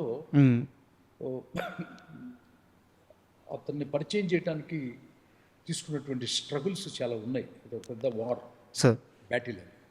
సో అది చాలామందికి ఇండస్ట్రీలో నచ్చలేదు కదా. నచ్చక నా మీద కూడా శత్రుత్వం పెట్టుకున్నారు కొంతమంది. కాస్త డీటెయిల్గా చెప్పండి సార్. కొంతమంది చెప్పకూడదు కదా, కొన్ని చెప్పకూడదు, విరోధంగా పెట్టుకున్నారు. కానీ నేను మాత్రం ఆ గంగమ్మ తల్లిని ఇదిగా పెట్టుకుని నేను బాగా, నాకు ఇందిరా తర్వాత సినిమా, ఇందిరా తర్వాత రజనీకాంత్ గారితో చేయాల్సిన సినిమా చేయకుండా దీన్ని నా షోల్డర్ మీదకి తీసుకొని నేను గట్టిగా, నేను పూర్తిగా విశ్వసిస్తాను. నేనే నిర్ణయం తీసుకున్నాను, నేనే పోరాటం చేశాను, నేనే హీరో అవ్వాలని ఆశించాను. ఆ ఆశించటం వల్ల ఈ 12 సంవత్సరాల గ్యాప్ కూడా అది కూడా ఒక కారణం. అవన్నీ కూడా నా పర్సనల్, నేను ఒక బుక్ రాస్తున్నాను, ఆ బుక్లో ఉంటాయి. ఈ ముందు చెప్తే అది బాగుండదు, సెన్సేషన్గా ఉంటాయి అన్నమాట. ప్రతిదీ చాలా నేకెడ్గా, నగ్నంగా ఉంటుంది. వాళ్ళ పేర్లు కూడా చాలా క్లారిటీగా రాయబడతాయి. చిన్ని కృష్ణ లీక్స్. ఎస్. అయితే ఆ రోజు గంగోత్రి సినిమా వద్దు అని వాదించారా, బన్నీని హీరోగా వద్దు అని వాదించారా? ఎవరో వాదించడం కాదు, ఎవరో తీసేశారు. తేజ అనే ఒక డైరెక్టర్ ఉన్నాడు కదా, అతను పెట్టి తీసేశాడు. కొంచెం పెయినే కదా, చాలా పెద్ద ఫ్యామిలీ కదా, మెగాస్టార్ ఫ్యామిలీ అంటే. అరవింద్ గారు అంటే ఏంటి, అంతే కదా. ఇండస్ట్రీలో ఏంటి అల్లు అరవింద్ గారు అంటే చాలా పెద్దది కదా, ఉమ్. చాలా పెద్ద ఫ్యామిలీ కదా. ఆ పిల్లోడిని పెట్టి తీసేయటం అంటే ఇట్స్ నాట్ ఏ జోక్. ఆపేశారు అది తర్వాత. తర్వాత ఆ సినిమా ఏదో తీశారు, అది కూడా పెద్ద హిట్. నితిన్ హీరోగా ఓకే. చేసేవారు అనమాట. సినిమా జయమా? జైమ్. ఉమ్. జైమ్లో ఫస్ట్ అనౌన్స్ చేశారు, పార్టీ ఇచ్చారు మా అందరికీ, ఓకే అనుకున్నాం. రెండో రోజు మూడో రోజు మళ్ళీ పేపర్లో అతను కాదు వేరే అతను వచ్చింది అన్నది. అప్పుడు నేను గేర్ షిఫ్ట్ చేయాల్సి వచ్చింది. ఉమ్. నేను రజనీకాంత్ గారితో ప్రయాణం చేయాల్సిన గేరు మళ్ళీ న్యూట్రల్కి వచ్చి మళ్ళీ ఫస్ట్ గేర్ వేసి గంగోత్రి చేశాను. ఓకే. అది ఎప్పుడు గర్వంగానే ఉంటుంది, ఎందుకు ఉండదు. బట్ ఆయన ఎప్పుడు మీ పేరు చెప్పినట్టు నేను ఎప్పుడు రాఘవేంద్రరావు గారి పేరు చెప్పుకోవడం అనేది అతనికి సంబంధించిన సబ్జెక్టు. అతనికి చాలా హర్డిల్స్ ఉన్నాయి, చెప్పాడు. తర్వాత ఏముంది, మీ పేరు చెప్పకూడదని హర్డిల్స్ ఉన్నాయా? ఉంటాయి కదా, ఉంటాయి ఉంటాయి, అన్ని బుక్లో ఉంటాయి. అది సార్, చుట్టూ ఇంత తీవ్రమైన ఒత్తిడిని తట్టుకుంటా మీ చుట్టూ పరిస్థితులు ఏం బాగలేవు, అర్థమవుతుంది నాకు. అంటే నా చుట్టూ పరిస్థితులు నాకు ఇండస్ట్రీలో బాగలేదన్నమాట. ఇండస్ట్రీలో నేను చెప్పేది, ఐఎమ్ వెరీ కంఫర్టబుల్. నేను చెప్పేది ఇంతవరకు షుగర్ లేదు, మీ బీపీ లేదు, ఫుల్ బాడీ చెకప్లో హెల్తీగా ఉన్నాను. క్యాన్సర్ సిమ్టమ్స్ కూడా దగ్గరలో లేవు. అట్లా అని పిల్లలు ఏంటో వాళ్ళు వెల్ సెటిల్డ్ తెలుసు. ఓకేనా, నేను అడిగేది మీ పర్సనల్ లైఫ్ కదా సార్. ఇండస్ట్రీలో మీ చుట్టూ ఉండే పరిస్థితులు కానీ ఏవి బాగలేవు, నాకు అర్థమవుతుంది. చేయాలంటే అమ్మవారిని దాటి రావాలి. బట్ ఇంకా దాటి రావడం అంటే ఇంకా హ్యూమన్ పుట్టలేదు ఇంకా భూమి మీద. అది బట్ అక్కడే ఆ ఇండస్ట్రీలోనే సర్వైవ్ అవ్వాలి, మళ్ళీ కంబ్యాక్ ఇవ్వాలి. అదేం లేదు, ఇండస్ట్రీ ఇండియన్ ఫిల్మ్ స్క్రీన్ చాలా పెద్దది, ప్రపంచం కూడా చాలా పెద్దది కదా. ఇప్పుడు యూఎస్లో మంత్లీ 10 days ఉంటాను, ఎక్కడైనా నేను సినిమా చేస్తాను. అది బట్ ఈ మధ్య ఏదో నేను విన్నాను, దురంధర్ లాంటి అది ఎక్కడైనా చేస్తాను. ఇవాళ గ్లోబ్ అనేది చాలా విశాలమైనది. కాదు, నా ప్రశ్న ఏంటంటే దురంధర్ మూవీ వచ్చింది కదా సార్, బిగ్గెస్ట్ హిట్ ఇండియన్ సినిమాలో. సో మీ దగ్గర కూడా అలాంటి ఒక ప్రాజెక్ట్ ఉంది, త్వరలో చేయబోతున్నారు, సిట్టింగ్స్ కూడా నడుస్తున్నాయి అని చెప్పి విన్నాను. అదేం లేదు, వర్క్స్ జరుగుతుంటాయి. బట్ పెద్ద ప్రాజెక్ట్కి చాలా కష్టం కదా, అన్ని హీరోలు అన్నీ సెటరేట్ అవ్వాలంటే. అది ప్రయత్నం అయితే జరుగుతుంది. అది maybe expected very big production house in the world, ప్రపంచంలో. అక్కడ స్క్రిప్ట్ వెళ్ళి చదివారు, ఓకే కూడా చెప్పేశారు. But any moment any time తెలియదు మనకి. అది ఓకే. అయితే వరల్డ్లో one of the number 1 company sir. It is not a Indian based company, it is international company. ఇది ఇప్పుడు నేను అడగబోయే ప్రశ్న చాలా క్లోజ్డ్ పీపుల్ నుంచి తెలుసుకొని అడుగుతున్నాను, ఇది నిజమని కూడా నేను నమ్ముతున్నాను. దర్శకుడు ఓంకార్ గారితో మీకు ఉన్న సమస్య ఏంటి? దీంట్లో జీనియస్ డైరెక్టర్ ఓంకార్ గారు ఏం లేదు నిజంగా ఇప్పుడు మీ ఇద్దరి మధ్య మాట్లాడున్నాయి ఇప్పటి వరకు. ఎందుకు లేవు అసలు? మొన్న నా కూతురు ఎంగేజ్మెంట్కి వచ్చాడు, రోజు ఫోన్ చేసి మాట్లాడాడు. అసలు ఫ్యామిలీ మొత్తం వస్తారు. చిచి, he is a very very very good personality. నన్ను అన్నయ్య అని పిలుస్తాడు. నేను కూడా ఒక సొంత సోదరుడి కంటే ఎక్కువ ఇదిగా ఫీల్ అవుతాం. కాకపోతే ఏంటంటే తను డైరెక్షన్ చేసేటప్పుడు కథని పూర్తిగా విశ్వసించకుండా ఒక డిఓపినో అట్లా వెళ్ళకూడదు అనమాట. పేపర్ మీద రాసిన దాన్ని పేపర్ మీద దాన్ని స్క్రీన్లో ట్రాన్స్మిట్ అవ్వాలి. అక్కడ తను ఇంకా కొంచెం నేర్చుకుని ఉంటే బాగుంటుంది తప్ప. కానీ ఎప్పటికైనా ఒక పెద్ద గొప్ప దర్శకుడు అవుతాడు ఎప్పటికైనా కూడా. అంటే అప్పటికి కొంచెం చిన్నవాడు కావచ్చు, ఎట్టి పరిస్థితుల్లో చాలా పెద్ద గొప్ప వాడు అవుతాడు. ఎందుకంటే జీనియస్ 3.5 crores ప్లాన్ చేస్తే ఫస్ట్ వీక్ 11 crores వచ్చింది. Biggest hit cinema. బట్ దాన్ని 100% పోర్ట్రేట్ చేస్తుంటే కనుక ఆ రోజుల్లోనే 100 కోట్లు వచ్చేది ఆ సినిమా. అంటే నా ప్రశ్న కూడా ఇదే. ఎందుకంటే దాంట్లో ఎత్తుకున్నటువంటి సమస్య ఏంటంటే వ్యక్తి పూజ తప్పు అని చెప్పాను. ఈ ప్రపంచంలో దాసనారాయణ గారు పిలిచి వ్యక్తి పూజ తప్పు అని కూడా కథ రాస్తారా, నాకు అర్థం కాలేదు అని పిలిచి ఆయన సినిమా చూసి అసలు ఈ భూ ప్రపంచంలో ఇట్లాంటి థాట్ ప్రాసెస్ ఎవరికి రాదని ప్రెస్ మీట్ పెట్టి చెప్పాడు దాసనారాయణ గారు లాంటి సార్ జీనియస్కి. But a beautiful script on the earth. వ్యక్తులను పూజ చేస్తాం తెలుసు కదా మనం. అవును, వ్యక్తి పూజ తప్పు, నాశనం అయిపోతారు అని ఆ సినిమా సోల్ పాయింట్ కూడా అదే. ఎస్, ట్యాగ్లైన్ కూడా అదే ఉంటుంది. అదే చెప్తున్నాను. సో అంత పెద్ద గొప్ప కంటెంట్ 100 crores వచ్చేది. ఒక 11 crores 3.5 crores తీస్తే ఒక 11 crores కలెక్ట్ చేసింది. 3 times కలెక్ట్ చేసింది. Very comfortable. కానీ మీరు బాగా డిసప్పాయింట్ అయ్యారు. నా కథని చాలా బలంగా చెప్పాలి, అంత తీవ్ర స్థాయిలో చెప్పలేదు. కొంతమంది చెప్పొచ్చు, చెప్పలేకపోవచ్చు కదా. కొంతమంది ఇంకొంచెం ఎనర్జెటిక్ కావాలి. ఇట్స్ ఏ గుడ్ డైరెక్టర్, మంచి భవిష్యత్తు ఉంది తమ్ముడు ఓంకార్కి. మళ్ళీ కూడా కలిసి పనిచేస్తాం మేము. అసలు చాలా చాలా మంచివాడు. చాలా వ్యక్తిత్వం కలిగినటువంటి వాడు, చాలా అమ్మవారి భక్తుడు. వాళ్ళ నాన్నగారు కానీ, వాళ్ళ అమ్మగారు కానీ, వాళ్ళ ముగ్గురు తమ్ముళ్ళు కానీ నాకు చాలా చాలా ఇష్టం. సార్ అశ్విన్ బాబు కానీ, అశ్విన్ బాబు. అందరూ నాకు చాలా ఇష్టం. I love Omkar. సార్ ఈ మధ్య కాలంలో ఎంటైర్ సౌత్ సినిమాకి జరిగిన నష్టం కానీ లోటు కానీ, మీ జీవితంలో జరిగిన నష్టం కానీ లోటు కానీ, మీ గురువుగారు భాగ్యరాజు గారు పరమపదించడం. సో అంటే కొన్ని పదుల మంది దర్శకుల్ని తయారు చేసిన చేతులు అవి క్లాసిక్స్ సార్. అంటే ఒక సినిమా ఆయన తీస్తే మొత్తం అన్ని లాంగ్వేజ్లో మళ్ళీ రీమేక్ అవ్వాలి, ప్రతి ఆడియన్కి ఆయన కథ కావాలి. అలాంటి గొప్ప మనిషి, గొప్ప దర్శకుడు. సో మీ జీవితాన్ని మలిచిన వ్యక్తి అనుకోవచ్చు మీ గురువు గారు. ఎస్, నిజంగా మంచి క్వశ్చన్ వేశారు మీరు. నా గురువు గారి గురించి అడిగారు. నాకు భగవంతుడి తర్వాత నాకు గురువు చాలా ఇంపార్టెంట్. సార్ నాకు గురువు అప్పుడప్పుడు దైవానికంటే కూడా ఎక్కువ. ఎందుకంటే దైవం కనపడదు కదా, గురువు ప్రత్యక్షంగా కనపడతాడు కదా. అట్లా సుజాత రంగరాజన్ గారు చనిపోయినప్పుడు నేను శ్రీరంగం వెళ్ళి అక్కడ శవాన్ని కూడా మోసాను, సార్ భౌతిక దీన్ని కూడా నేను మోసాను. అట్లాగే భాగ్యరాజు గారు నాకు ఎన్నెన్నో మెలకువలు నేర్పించారు, ఎన్నెన్నో అనమాట. అంటే అట్లాంటి ఆయన దగ్గర తెలుగు చలనచిత్ర పరిశ్రమలో నేను ఒక్కడనే ఏకైక శిష్యుని, తెలుగు వాడిని. అంతా తమిళిన్సే మొత్తం. టోటల్గా ఒక ఎప్పుడున్న 20 పీపుల్ ఉంటారు, 20లో 19 వాళ్ళు ఉంటారు. ఓకే, మురుగదాస్ కూడా మా గురుగారు అసిస్టెంటే సార్. సో అట్లా నేను ఒకడు అనమాట. సో నేనంటే చాలా ఇష్టం ఆయనకి. ఎక్కడికి వెళ్ళినా కూడా నన్ను తీసుకెళ్తాడు, చిన్ని అని. ఇదే ఇంట్లో ఒక 5 సార్లు వచ్చున్నాడు. సార్ వచ్చినప్పుడల్లా ఒక 10 రోజులు ఉండేవాడు నా దగ్గర. మిస్సెస్ కూడా ఫోన్ చేసి, ఏంటి చిన్ని కృష్ణ గారు మీ ఇంటికి వస్తే మాత్రం రానంటాడు, అక్కడే ఉంటానంటాడు, చాలా పనులు ఉన్నాయి ఇక్కడ, త్వరగా పంపించండి అంటాడు. ఆయనకి ఆ వయసులో ఏం కావాలి, ఏం తింటాడు, ఏంటి, ఏమి ఎట్లా ఉంటే ఆయన సంతోషంగా ఉంటాడు అనేది నేను ఆయన కాళ్ళ దగ్గర కూర్చొని ఆయన కాళ్ళు నొక్కుతూ మా ఇంట్లో గడిపిన క్షణాలు ఇప్పటికీ కాదు ఎప్పటికీ మర్చిపోలేను. మా గురువు గారికి కాళ్ళు నొక్కుతున్నప్పుడు నాకు సంతోషం వేస్తుంది. నా గురువుగారికి తనకిష్టమైనటువంటి ఫుడ్డు, తనకిష్టమైన అన్నీ ముందు పెట్టినప్పుడు నేను ఆనందపడతాను అనమాట.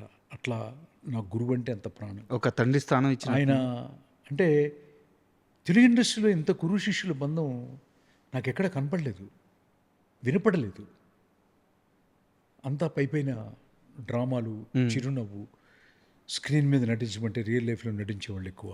సార్ అట్లా గురువు అనేవాడు చాలా చాలా ఇంపార్టెంట్ అనమాట. ఆయన దిద్దిచ్చినటువంటి అక్షరాలు, మాటలు, వాక్యాలు, మెలకువలు, screen play, especially screen play మాత్రం నేను బాగా నేర్చుకున్నాను. కథా వస్తువు మాత్రం నేను సుజాత రంగరాజన్ గారి దగ్గర నేర్చుకున్నాను. వీళ్ళిద్దరి దగ్గర నాకు పనిచేయటం నా పూర్వజన్మ సుకృతమే కాకుండా అట్ ది సేమ్ టైం అమ్మవారు నన్ను తెనాల్లో పుట్టి పలాని వాళ్ళ దగ్గరికి ప్లాన్ చేయటం అనేది మాత్రం ఆ కాశీ విశ్వనాథుడు ప్లాన్ చేశాడు. అంత మంచి గురువులు ఎవరుకున్నారు? నాకున్నారు. మీరు వెళ్ళడం కూడా ఏదో నేను అంటే అమ్మవారే కదా, నన్ను పంపించేది ఆవిడ కదా. ఏదో తెనాల నుంచి వారిని ఎత్తుక్కుంటూ, ఏదో ఆదిశంకరాచార్యులు వారిని ఎత్తుక్కుంటూ పోయినట్టుంది. అలా నాకు అది ఆయన లేని లోటు అసలు తీర్చుకోలేను. గురుగారు సుజాత రంగరాజన్ గారు అండ్ భాగ్యరాజు గారు, మళ్ళీ మీ ఆత్మ పుట్టి ఈ భారతదేశాన్ని దాదాపు 50 సంవత్సరాలు మీరు రూల్ చేశారు. దాదాపు నవలా ప్రపంచాన్ని కానీ, భాగ్య, మినీ భాగ్య కానీ, పుస్తక రూపాయన కానీ, అక్కడ కుముదం మ్యాగజైన్లో సుజాత గారు కానీ, ఎప్పుడు కుముదం మ్యాగజైన్లో వీక్లీ వస్తుందో పరిగెత్తుకుంటా వెళ్ళి, తమిళ రాకపోయినా కూడా ఆ పుస్తకం వెస్ట్మాంలో వీరాస్వామి స్ట్రీట్లో కొనుక్కొని వెళ్ళి దానికి తెలుగు ట్రాన్స్లేషన్ అడిగి తెలుగు అనువాదం పుస్తకంలో రాసుకొని మీ దగ్గర అయోధ్య మండపంలో వెస్ట్మాంలో శిష్యరికం చేసింది నేను. మీరు మళ్ళీ పుట్టాలి సార్. మీలో ఎంట్రుక వాస కంటే చిన్నవాడిని నేను, రచనలో కానీ దేంట్లో కూడా. మీరు మళ్ళీ పుట్టాలని, ఏదో ఒక తల్లి కడుపులో పుట్టి ఈ భారతదేశంలో మళ్ళీ ఒక 50 సంవత్సరాలు మీ 2 సోల్స్ రూల్ చేయాలని మనస్ఫూర్తిగా కోరుకుంటున్నాను. రంగరాజన్ గారికి, భాగ్యరాజ గారికి నా హృదయపూర్వక, ఎట్లా చెప్పాలో ఏం తెలియదు, నాకు మీరిద్దరంటే ప్రాణం అంతే. మీ షూట్ అయిపోయిన తర్వాత అక్కడ నేను నిత్యం నా గురువుల్ని పూజ చేసే పటాలు ఉన్నాయి, సార్ అవి కూడా ఒక చిన్న బయట తీసుకోండి అక్కడ, తప్పకుండా సార్. అంతే. ఇంకంతకంటే నేనేం చెప్పలేను. నిత్యం పూజా మందిరంలో నా టేబుల్ మీద నిత్యం పూజించే వ్యక్తిని సార్. మీరు ఎక్కడున్నా మీ ఆశీస్సులు నాకు ఉండాలి, ఎప్పటికీ ఉండాలి, అంతే. మీరు పెట్టిన భిక్షే కదా sir. I love you sir, I love you. చాలా ఎమోషనల్ అయ్యారు, మమ్మల్ని కూడా ఎమోషనల్ చేశారు. అయితే భాగ్యరాజు గారు ఇంటికి వచ్చినప్పుడు మీ స్థాయి అంటే ఫైనాన్షియల్గా మీరున్న పొజిషను ఇవన్నీ చూసినప్పుడు ఆయన ఎంత ముచ్చటపడేవాడు? అంటే తన శిష్యుడు ఈ రేంజ్కి రావడం, ఇంత బాగుండడం, ఇంత పేరు తెచ్చుకోవడం, ఆయన ఎలా ఆనందపడేవారు? ఆయన ఎప్పుడు ఇట్లాంటి విషయాలు, ఇట్లాంటి ఆర్థిక సంబంధమైన విషయాలు గురు శిష్యుల మధ్య, అంటే నిజమైన గురు శిష్యుల మధ్య రావు. నువ్వు బాగున్నావు చిన్ని, ఆనందంగా ఉంది, అది కూడా లేదు. బాగున్నావా బాగలేదా అనేది కూడా కాదనమాట. ఏంటంటే మా ఇద్దరి మధ్య ఎప్పుడు ఏంటంటే, ఇంత యాక్షన్ సినిమా ఇంత క్యాన్వాస్లో చేయగలుగుతున్నావు, అది చాలా చిన్న విషయం కాదు అని అప్రిషియేట్ చేస్తాడు. అట్లా అనమాట. మీ ఇద్దరం కలిసి కూడా వర్క్ చేద్దామని అనుకున్నాము. మొన్నే ఒక 1 వీక్ చనిపోబోయే ముందు 1 వీక్ నేను మాట్లాడాను, అనుకున్నాం కానీ కుదరలేదు, ఇలా జరిగిందనమాట. సో గురు శిష్యుల మధ్య ఆస్తుల వ్యత్యాసాలు ఉండవు, జ్ఞానంలో వ్యత్యాసాలు మాట్లాడతాం, తప్పనమాట. ఆస్తులు, అంతస్తులు, కులాలు, మతాలు, ఇవన్నీ డిస్కషన్స్ క్లాస్ 4 పీపుల్ అని ఉంటారు మనకి. ఆ అడ్రస్లు చెప్తాను నీకు, అక్కడికి వెళ్ళాడుగా ఆ ప్రశ్నలు, భలే సమాధానం వస్తుంది నీకు. అయితే బంజారా హిల్స్లోనే మీకు అద్భుతమైన 2 ఇళ్ళు ఉన్నాయి. హైదరాబాద్ నుంచి ఇంత దూరంలో, సరే ప్రకృతి పరంగా చాలా బాగుంది, చాలా ప్రశాంతంగా ఉంది ఇక్కడ. బట్ హైదరాబాద్కి ఇంత దూరంగా వచ్చి ఇలాంటి ఒక మంచి ప్లేస్లో ఉన్నారు, బట్ ఇక్కడ ఉండడానికి కారణం ఏంటి? నేను హైదరాబాద్లో ఉన్నప్పుడు కిటికీ తీశాను. కిటికీ తీసినప్పుడు టేబుల్స్ అన్నీ దుమ్మైపోయాయి బంజారా హిల్స్లో ఉన్నప్పుడు. గంటకి తుడవాల్సి వచ్చేది. సో డస్ట్ అంతా వస్తుంది బయట నుంచి, మన అదే వెస్ట్లో నుంచి వస్తుంది కదా, ఫిల్మ్ నగర్ నుంచి వచ్చే డస్టు, అట్లా ఇటు పక్క శ్రీనగర్ కాలనీ పక్క నుంచి వచ్చే డస్ట్ అంతా కూడా సెంటర్లో ఉన్నటువంటి ఏ విండో తీసినా, సింహద్వారం తీసినా ఫుల్గా డస్ట్ వస్తుంది. వస్తే కొంచెం అప్పుడప్పుడు కాఫ్గా వచ్చేది నాకు ఫ్రీక్వెంట్గా అనమాట. సో డాక్టర్ గారిని అడిగితే అన్నారు, నువ్వు బెటర్ టు షిఫ్ట్ ఒక పొలాలు ఉండే ఒక ఏరియాకి అవుట్స్కట్స్కి వెళ్ళి ఉండు, ఈ డస్ట్కు దూరంగా ఉంటావు. ఎప్పుడైతే నువ్వు డస్ట్కు దూరంగా ఉంటావో ఆరోగ్యంగా ఉంటావు, ఎప్పుడైతే ఆరోగ్యంగా ఉంటుందో పూర్ణాయుష్కుడు అవుతావు అని చెప్పారు. సో అందుకని డస్ట్ వెదర్కి, డస్ట్కి దూరంగా ఇక్కడ ఒక చిన్న ఇల్లు కొనుక్కోవటం జరిగింది.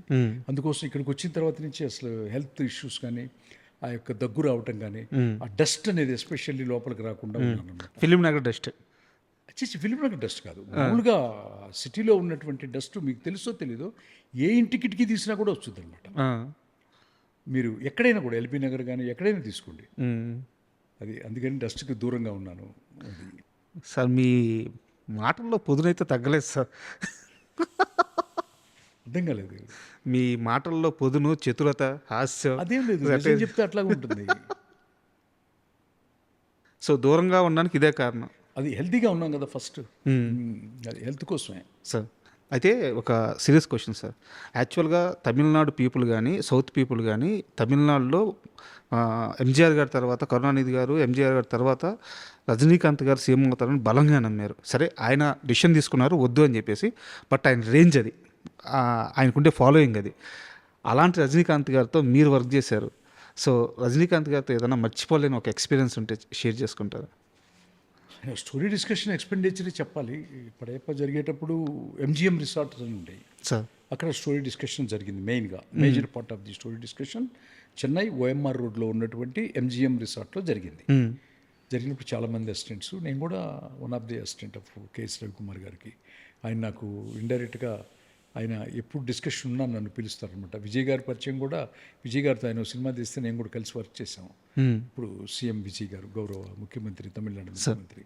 సో అట్లా రజనీకాంత్ గారితో పనిచేయటం చాలా థ్రిల్ ఫీలింగ్ అనమాట. మాకేంటంటే కాంపిటీషన్లో, స్టోరీ డిస్కషన్లో అక్కడ తమిళనాడులో అందరం కలిసి కథ వర్క్ చేస్తాం కదా, యూనిట్ పేరేస్తారు.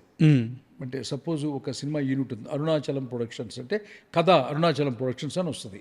దాంట్లో ఎవరి భాగం ఎంత అనేది మేము పెద్ద కాంపిటేటివ్ ఫీలింగ్. మన యూనిట్ పేరు పడిందా లేదా అది వాళ్ళ సినిమా నిర్మాత యొక్క యూనిట్ పేరే వేస్తారు. యూనిట్ కథ రాయదు కదా. అవును, యూనిట్ కథ రాస్తా. లేదు. అవుట్డోర్ యూనిట్లోను సినిమా యూనిట్లు కథ రాయవు కదా. ఉమ్మడిగా పేరు సో అట్లా ఉంటుంది. అదేదో వెనకాల ఏదో కొంచెం వాళ్ళకు కూడా పెద్ద జ్ఞానవంతులు కాబట్టి ఒక ఐడియా ఉంటుంది వాళ్ళకి, కథ ఒకళ్ళ పేరు వేయటం వల్ల హక్కులు గిక్కులు అది ఇదని. సో ఎనీహౌ అవకాశం వచ్చింది, పనిచేసాం. చాలా మంచి మంచి ఎపిసోడ్స్ దాంట్లో కాంట్రిబ్యూట్ చేశాను.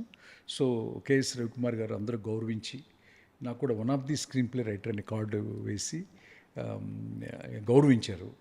బంగారపు నగలు పెట్టారు, నాకు పెద్ద బంగారపు చైన్ వేశారు రజనీకాంత్ గారు, రమ్యకృష్ణ గారికి, మాకు పనిచేసిన వాళ్ళందరికీ అనమాట. రకరకాలుగా గౌరవించబడ్డాము. ఓకే, అదేదో ఆర్టికల్ తెలుగులో పడ్డది, బి గోపాల్ గారు పిలిచారు అని నరసింహనాయుడు చేశాం. అట్లా నరసింహ రజనీకాంత్ గారి సినిమా తెలుగు ఇండస్ట్రీలో నేను రావడానికి అక్కడ నేను బిజియెస్ట్ గోస్ట్ రైటర్ అనమాట. రోజుకి 3 స్టోరీ డిస్కషన్కి వెళ్తా నేను. కొన్ని చాలా సక్సెస్ఫుల్ సినిమాల వెనకాల నేనున్నాను అని చెప్పను, కానీ నా కాంట్రిబ్యూషన్ కూడా ఎంతో కొంత ఉంది. మరి అట్లా. అయితే యాక్చువల్గా రజనీకాంత్ గారు రియల్ లైఫ్లో ఉండే ఆయన వ్యక్తిత్వానికి, ఆయన దేవుని నమ్మే తీరుకి, వీటన్నిటికి కూడా చిన్ని కృష్ణ రాసే కథలు యాప్ట్గా సరిపోతాయి. ఎందుకంటే మీ కథల్లో కూడా దైవత్వం ఉంటుంది బ్యాక్డ్రాప్లో. సో మీరు ఎందుకు మళ్ళీ పడియప్ప తర్వాత రజనీకాంత్ గారితో సినిమా చేయలేకపోయారు? రజనీకాంత్ గారితో నేను ఇక్కడికి వచ్చి ఆ సినిమా తర్వాత నరసింహనాయుడు, ఇంద్ర చేయటము, ఇవి ఆల్ ఇండియా రికార్డు రావటము వచ్చినప్పుడు బాబా రిలీజ్ అయింది. చిన్న గ్యాప్లో ఇంద్ర తర్వాత ఆ పీరియడ్లో జస్ట్ 1 వీక్ అటెండెడ్. బాబా డిజాస్టర్ ఫ్లాప్ అయింది. సో ఆయన వచ్చారు. ఆయన వచ్చి ఇంద్ర సినిమా చూశారు ప్రసాద్ ల్యాబ్లో. నన్నే ఇన్ఛార్జ్ చేశారు. ఎంతపాటు నేను కూడా సినిమా చూస్తున్నాను, ఆయన చూస్తున్నాడు. అయిపోయిన తర్వాత ఫోన్ చేశాడు అరవింద్ గారికి, చిరంజీవి గారికి. ఒక తుప్పర పడుతుంది అనుకో, చేయడ్డు పెట్టుకుంటాం. వర్షం వస్తుంది అనుకో, చిన్న గుడ్డ వేసుకుంటాం, గుడ్డో ఏదో. కొంచెం వర్షం పెద్ద అయితే గొడుగు ఉంటుంది. ఒక తుఫాను, ఒక సునామీ వచ్చిందనుకో, బాబా ఎందుకు నిలబడుద్ది ఇక్కడ, సునామీ క్రియేట్ చేసావు చిన్ని అని నన్ను చేసుకొని చేసి రూమ్కి వెళ్ళాము. తాజ్ బంజారాలో నేను అప్పుడు రూమ్ వేశారు నాకు రజనీకాంత్ గారు. వేసి నాకు అడ్వాన్స్ కూడా ఇచ్చారు. ఇచ్చి నెక్స్ట్ ప్రొసీడ్ అని చెప్పారు. ఓకే, ప్రొసీడ్ అని చెప్పే పరిస్థితుల్లో అప్పుడు రజనీకాంత్ గారికి ఇందిరా తర్వాత రాయాల్సింది నేను గంగోత్రి నెత్తి మీద పెట్టుకొని ఆ గంగమ్మ తల్లిని తీసుకెళ్ళి ఈ ఎంటైర్ ఆంధ్రప్రదేశ్లో ఉన్న కంబైన్డ్ స్టేట్లో ఉన్న ప్రతి థియేటర్కి గంగమ్మ తల్లిని చేసి అల్లు అర్జున్ గారు, గౌరవ్ అల్లు అర్జున్ గారిని హీరోగా చేయటం, రాఘవేంద్రరావు గారి 100వ సినిమా అవటం, ఇదంతా కూడా నాకు భగవంతుడు ఇచ్చిన వరంలాగా, ఆ గంగమ్మ తల్లి ఇచ్చినటువంటి ఆవిడ నిర్ణయం కదా, అది చేయటం జరిగింది. ఆ గంగమ్మ తల్లి నాకు ఇచ్చిన వరము ఈ తెలుగు ఇండస్ట్రీలో వచ్చి ప్రతి థియేటర్లో వచ్చి గంగ నీళ్ళు ఇవ్వటానికి అరవింద్ గారు, రాఘవేంద్రరావు గారు, దత్తు గారు చేసిన కృషి, ఒక హీరో పుట్టడానికి రజనీకాంత్ గారితో 2వ సినిమా చేయడం కంటే తెలుగు ఇండస్ట్రీలో ఒక హీరో పుట్టడం అనేది చాలా గర్వకారణం కదా. అంత చిన్న విషయం కాదు. డెబ్యూ హీరోని పెద్ద హిట్ చేయటం అనేది మీకు తెలుసు. రాఘవేంద్రరావు గారి వాళ్ళ అబ్బాయిని హీరో అయ్యాడు. రామోజీ ఫిల్మ్ సిటీ ప్రకాష్ చాలా పెద్ద నిర్మాణ సంస్థ, పెద్ద స్టూడియో అధినేతలు కలిసి తీశారు. దాసనారాయణరావు గారి కొడుకు తెలుసు కదా. అవును, అరుణ్ గ్రీకు వీరుడు. అట్లాగే కోదండరామరెడ్డి గారి కొడుకు. గొప్ప గొప్ప దర్శకులు పిల్లలు, గొప్ప నిర్మాతల పిల్లలు, గొప్ప సంస్థలు వెనకాల ఉన్నాయి. అట్లాంటిది అరవింద్ గారి కొడుకు first cinema silver Jubilee, all time record, sensational hit అవటం అనేది ఆ గంగమ్మ తల్లి మా అందరికి ఇచ్చినటువంటి వరం. సార్, ఇక్కడ నాది చిన్న కంటిన్యూటీ క్వశ్చన్ సార్. మీకు రజనీకాంత్ గారు అడ్వాన్స్ ఇచ్చున్నారు, అదే సమయంలో అరవింద్ గారి అబ్బాయితో దర్శకుడు తేజ సినిమా స్టార్ట్ చేసి అనౌన్స్ చేసి మళ్ళీ పక్కన పెట్టేశాడు. ఆ బాధతో అరవింద్ గారి కోసం మీరు ఆ ప్రాజెక్ట్ ఒప్పుకున్నారు, అంతే కదా? నాకు బాధ ఏం లేదు, నాకు చిన్న ఛాలెంజ్. అరవింద్ గారి కొడుకుని ఒకడు తీసేస్తే అది పక్కకి వెళ్ళే సబ్జెక్ట్ కాదు. అది భారతదేశంలో ఐకాను. వాడు భారతదేశంలో కమింగ్ డేస్లో చాలా పెద్ద ఇది చేస్తాడు. ఇప్పటి వరకు పాన్ ఇండియాలో హయ్యెస్ట్ తెలుగు ఇండస్ట్రీ నుంచి టాప్ హీరో మనం మాట్లాడుకుంటానికి, రేపు రాజకీయంగా ఏంటో అనేదే నాకు అసలు ముందే తెలుసు పని విషయంలో. అందుకోసమని ఆ డెసిషన్ తీసుకోవడం జరిగింది. టేకప్ చేశాను, గేర్ షిఫ్ట్ చేశాను, అంతే. కానీ ఆ రోజు మీరు తీసుకున్న ఒక్క డెసిషన్ ఈరోజు అల్లు అర్జున్ ఐకాన్ స్టార్ అసలు ఒక పెద్ద బిగ్గెస్ట్ స్టార్ని తెలుగు సినిమాకి ఇచ్చినట్టు అయింది. So super interview sir. అయితే లాస్ట్ ఫైనల్ క్వశ్చన్, ఇది కూడా నాకు బాగా నచ్చిన క్వశ్చన్. తెలుగు సినిమా చిన్ని కృష్ణకి చాలా ఇచ్చింది. చిన్ని కృష్ణ తెలుగు సినిమా కృతజ్ఞత రుణం ఎలా తీర్చుకుంటాడనే ప్రశ్న వచ్చినప్పుడు నాకు ఒక చిన్న విషయం తెలిసింది. మీరు రైటర్స్ని తయారు చేయడానికి అదే నేను చెప్తాను. ఆ ప్రశ్న తెలుగు ఇండస్ట్రీకి మీరు ఏమిస్తున్నారు అనేది గుడ్ క్వశ్చన్. ఎప్పుడు కూడా మనకి కుల సంఘాలు ఉంటాయి సార్, తెలుసు కదా, కుల సంఘాలు ఉంటాయి. అవును. మాకు రచయితల సంఘం ఉంటుంది, అట్లాగే సినిమాకి ఒక ఛాంబర్ ఉంటుంది, అవును. మా అనే నటులకి ఒక అసోసియేషన్ ఉంటుంది. ఎప్పుడు కూడా ఒక రాష్ట్ర ప్రజలు ఒక ముఖ్యమంత్రిని ఎన్నుకున్నారనుకో, ఎన్నుకోబడ్డ వ్యక్తి ఆ రాష్ట్రానికి ఏం చేశాడు, రుణం తీర్చుకున్నాడు అనేది, దేశానికి ఎన్నుకుంటే ఈ దేశానికి ఏం చేశామన్నది. అట్లాగే కులానికి ఒక హీరో ఉంటాడు, ఆ హీరో కులానికి ఏం చేశాడు, కులం తనకేం చేసింది అనేది అందరికీ తెలిసిన సబ్జెక్ట్. అందరికీ, అన్ని కులాల్లో అందరికీ తెలిసిన సబ్జెక్టు. ఓకేనా, మోస్తారు. అదేం ఉండదు అనుకున్నా కూడా నిజం మీకు తెలుసు, నాకు తెలుసు, చూసే వాళ్ళకి తెలుసు, కులపరంగా తెలుగు ఇండస్ట్రీ విడిపోయింది అని. ఓకే, విడిపోయినా కూడా వాళ్ళ కులంలో పుట్టినటువంటి హీరోని దైవంగా ఆరాధించి ఈ స్టేజ్లో ఉన్న హీరోలు కూడా ఇప్పుడు అందరూ కూడా ఇంతకాలం మనం పైకి వచ్చామే, ఈ కులం ఆదరించిందే అని అందరూ కూడా చాలా గొప్పగా చేయటం నాకు ఆదర్శంగా అనిపించింది. పేర్లు అనవసరమైన సబ్జెక్టు, ఏం చేశారో అన్నది అనవసరమైన సబ్జెక్టు.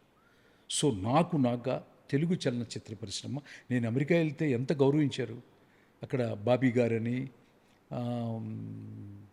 హరి గారు అని ఒక పెద్ద బిల్డరు, బాబీ గారని, ఎంఎం రావు గారని, ఇక్కడ భాస్కర్ గారని, తెలుగు వాళ్ళు ఎంతోమంది నన్ను అభిమానించేవాళ్ళు. వాళ్ళ ఇళ్ళకి పిలిచి తీసుకెళ్ళి ఈ పూట మా ఇంట్లో భోంచేయండి అని నాతో పాటు కొన్ని వందల మంది ఫోటోలు దిగటం అక్కడ.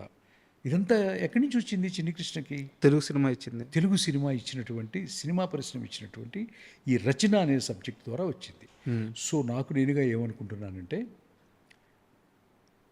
నాకు మా గురువు గారు నేర్పించినటువంటి విద్యని నేను రచయితల సంఘంలో సెలెక్ట్ చేసి ఒక కాంపిటేటివ్ ఎగ్జామ్ పెట్టి, ఆ ఎగ్జామ్లో చిన్న ఎగ్జామ్, ప్రిలిమినరీ ఎగ్జామ్ పెట్టి, ఇండస్ట్రీ అంటే రచన అనేది నేర్చుకోవాలి అన్న ఉత్సుకతతో ఉన్న వాళ్ళని 1 సంవత్సరం పాటు కానీ 2 సంవత్సరాల పాటు కానీ ఒక కోర్సుగా అనుకుని, వాళ్ళకి బట్టల దగ్గర నుంచి నేనే సెలెక్ట్ చేస్తాను.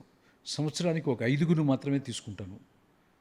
నాకున్నటువంటి ఒక చిన్న ఒక గెస్ట్ హౌస్లోనో ఎక్కడో పెడతాను. బట్టలు, భోజనం, హోమ్ థియేటర్, చూడవలసిన సినిమాలు, చేయవలసిన ఎక్సర్సైజులు, హోమాలు, యజ్ఞాలు, యోగాలు అన్ని ప్రక్రియతో పాటు చక్కగా కూలంకషంగా నేను నేర్చుకున్న విద్యని వాళ్ళకి నేర్పించి భవిష్యత్తులో అత్యద్భుతమైనటువంటి సోల్ మేకింగ్ స్క్రిప్ట్ రైటర్స్గా తీర్చిదిద్దాలనుకున్నది ప్రణాళిక. ఇది నా చనిపోయినటువంటి భార్య కోరిక కూడా. నా చనిపోయిన భార్య స్వాతి అనే పేరులో నేను తలపెట్టినటువంటి సంకల్పం ఇది. ఇంకా నెక్స్ట్ ఇయర్ నుంచి స్టార్ట్ చేస్తానని అనుకుంటున్నాను, అన్ని పరిస్థితులు అనుకూలిస్తే. సార్ ఇది పూర్తిగా ఉచితమా? ఇది పూర్తిగా కంప్లీట్, వితౌట్ ఎనీ సింగిల్ పై. కాకపోతే ఏంటంటే, నా లోపలికి వచ్చినటువంటి ఇతను చాలా డెడికేటెడ్గా ఉండాలి, బయటికి వెళ్ళకూడదు, ఫోకస్డ్గా ఉండాలి. ఒక యూనివర్సిటీలో అయితే ఎలా ఉంటారో, ఒక మిలిటరీలో అయితే ఎలా ఉంటారో అలా ఒక 1 year అట్లా ఉండి, నాకు తెలిసింది, నాకు మొత్తం తెలుసని చెప్పట్లా, నాకు తెలిసినటువంటి అతి చిన్న ఇసుక రోణివంతా జ్ఞానాన్ని, స్క్రిప్ట్ రైటింగ్ని వాళ్ళకి పంచి వాళ్ళని తీర్చిదిద్దాలి వితౌట్ ఎనీ సింగిల్ పై. అంతే, మొత్తం నా ఖర్చులే. కట్టుకునే బట్టల దగ్గర నుంచి, చూసే సినిమాల దగ్గర నుంచి మొత్తం నేనే, A to Z. నిజంగా సూపర్ సార్ ఇది. Thank you very much sir. మీ అద్భుతమైన విలువైన సమయాన్ని ఇచ్చారు. వ్యూయర్స్కి, చూస్తున్న అందరికీ 2-3 సార్లు చూశారు మీ ఛానల్ ద్వారా. నన్ను ఏమైనా తెలిసి తెలియక ఒక మానవ తప్పిదాల్లో ఏమైనా ఒక అక్షరం తప్పు మాట్లాడినా నన్ను క్షమించమని కోరుకుంటూ, ముందుగానే నాకు ఇంకేమైనా ఇన్పుట్స్ కానీ సజెషన్స్ కానీ ఉంటే మీరు అడ్వైజ్లో కానీ మీ యొక్క కామెంట్స్లో కానీ పెడితే అన్నీ పాజిటివ్గానే తీసుకుంటానని భావిస్తూ, అందరికీ కూడా ఇంటర్వ్యూ చేసినటువంటి రాజా చక్కటి ఇంటర్వ్యూ చేశాడు. చక్కటి ఇంటలెక్చువల్గా, చాలా తెలివిగా చాలా రాబట్టుకున్నాడు. సో చాలా వాటికి సమాధానం చెప్పగలిగాను. ఇంత తెలివిగల ఒక జర్నలిస్ట్ని నేను అతి తక్కువగా చూస్తూ ఉంటాను.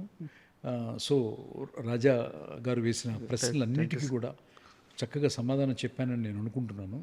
సో ఐ డ్రీమ్ వ్యూయర్స్ అందరికీ నాలో ఏమైనా తప్పులుంటే కామెంట్ చేయమని సర్దిద్దుకుంటానని చెప్తూ సెలవు తీసుకుంటున్నాను.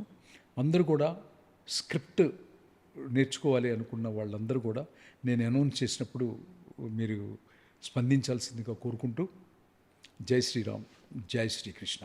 థ్యాంక్స్.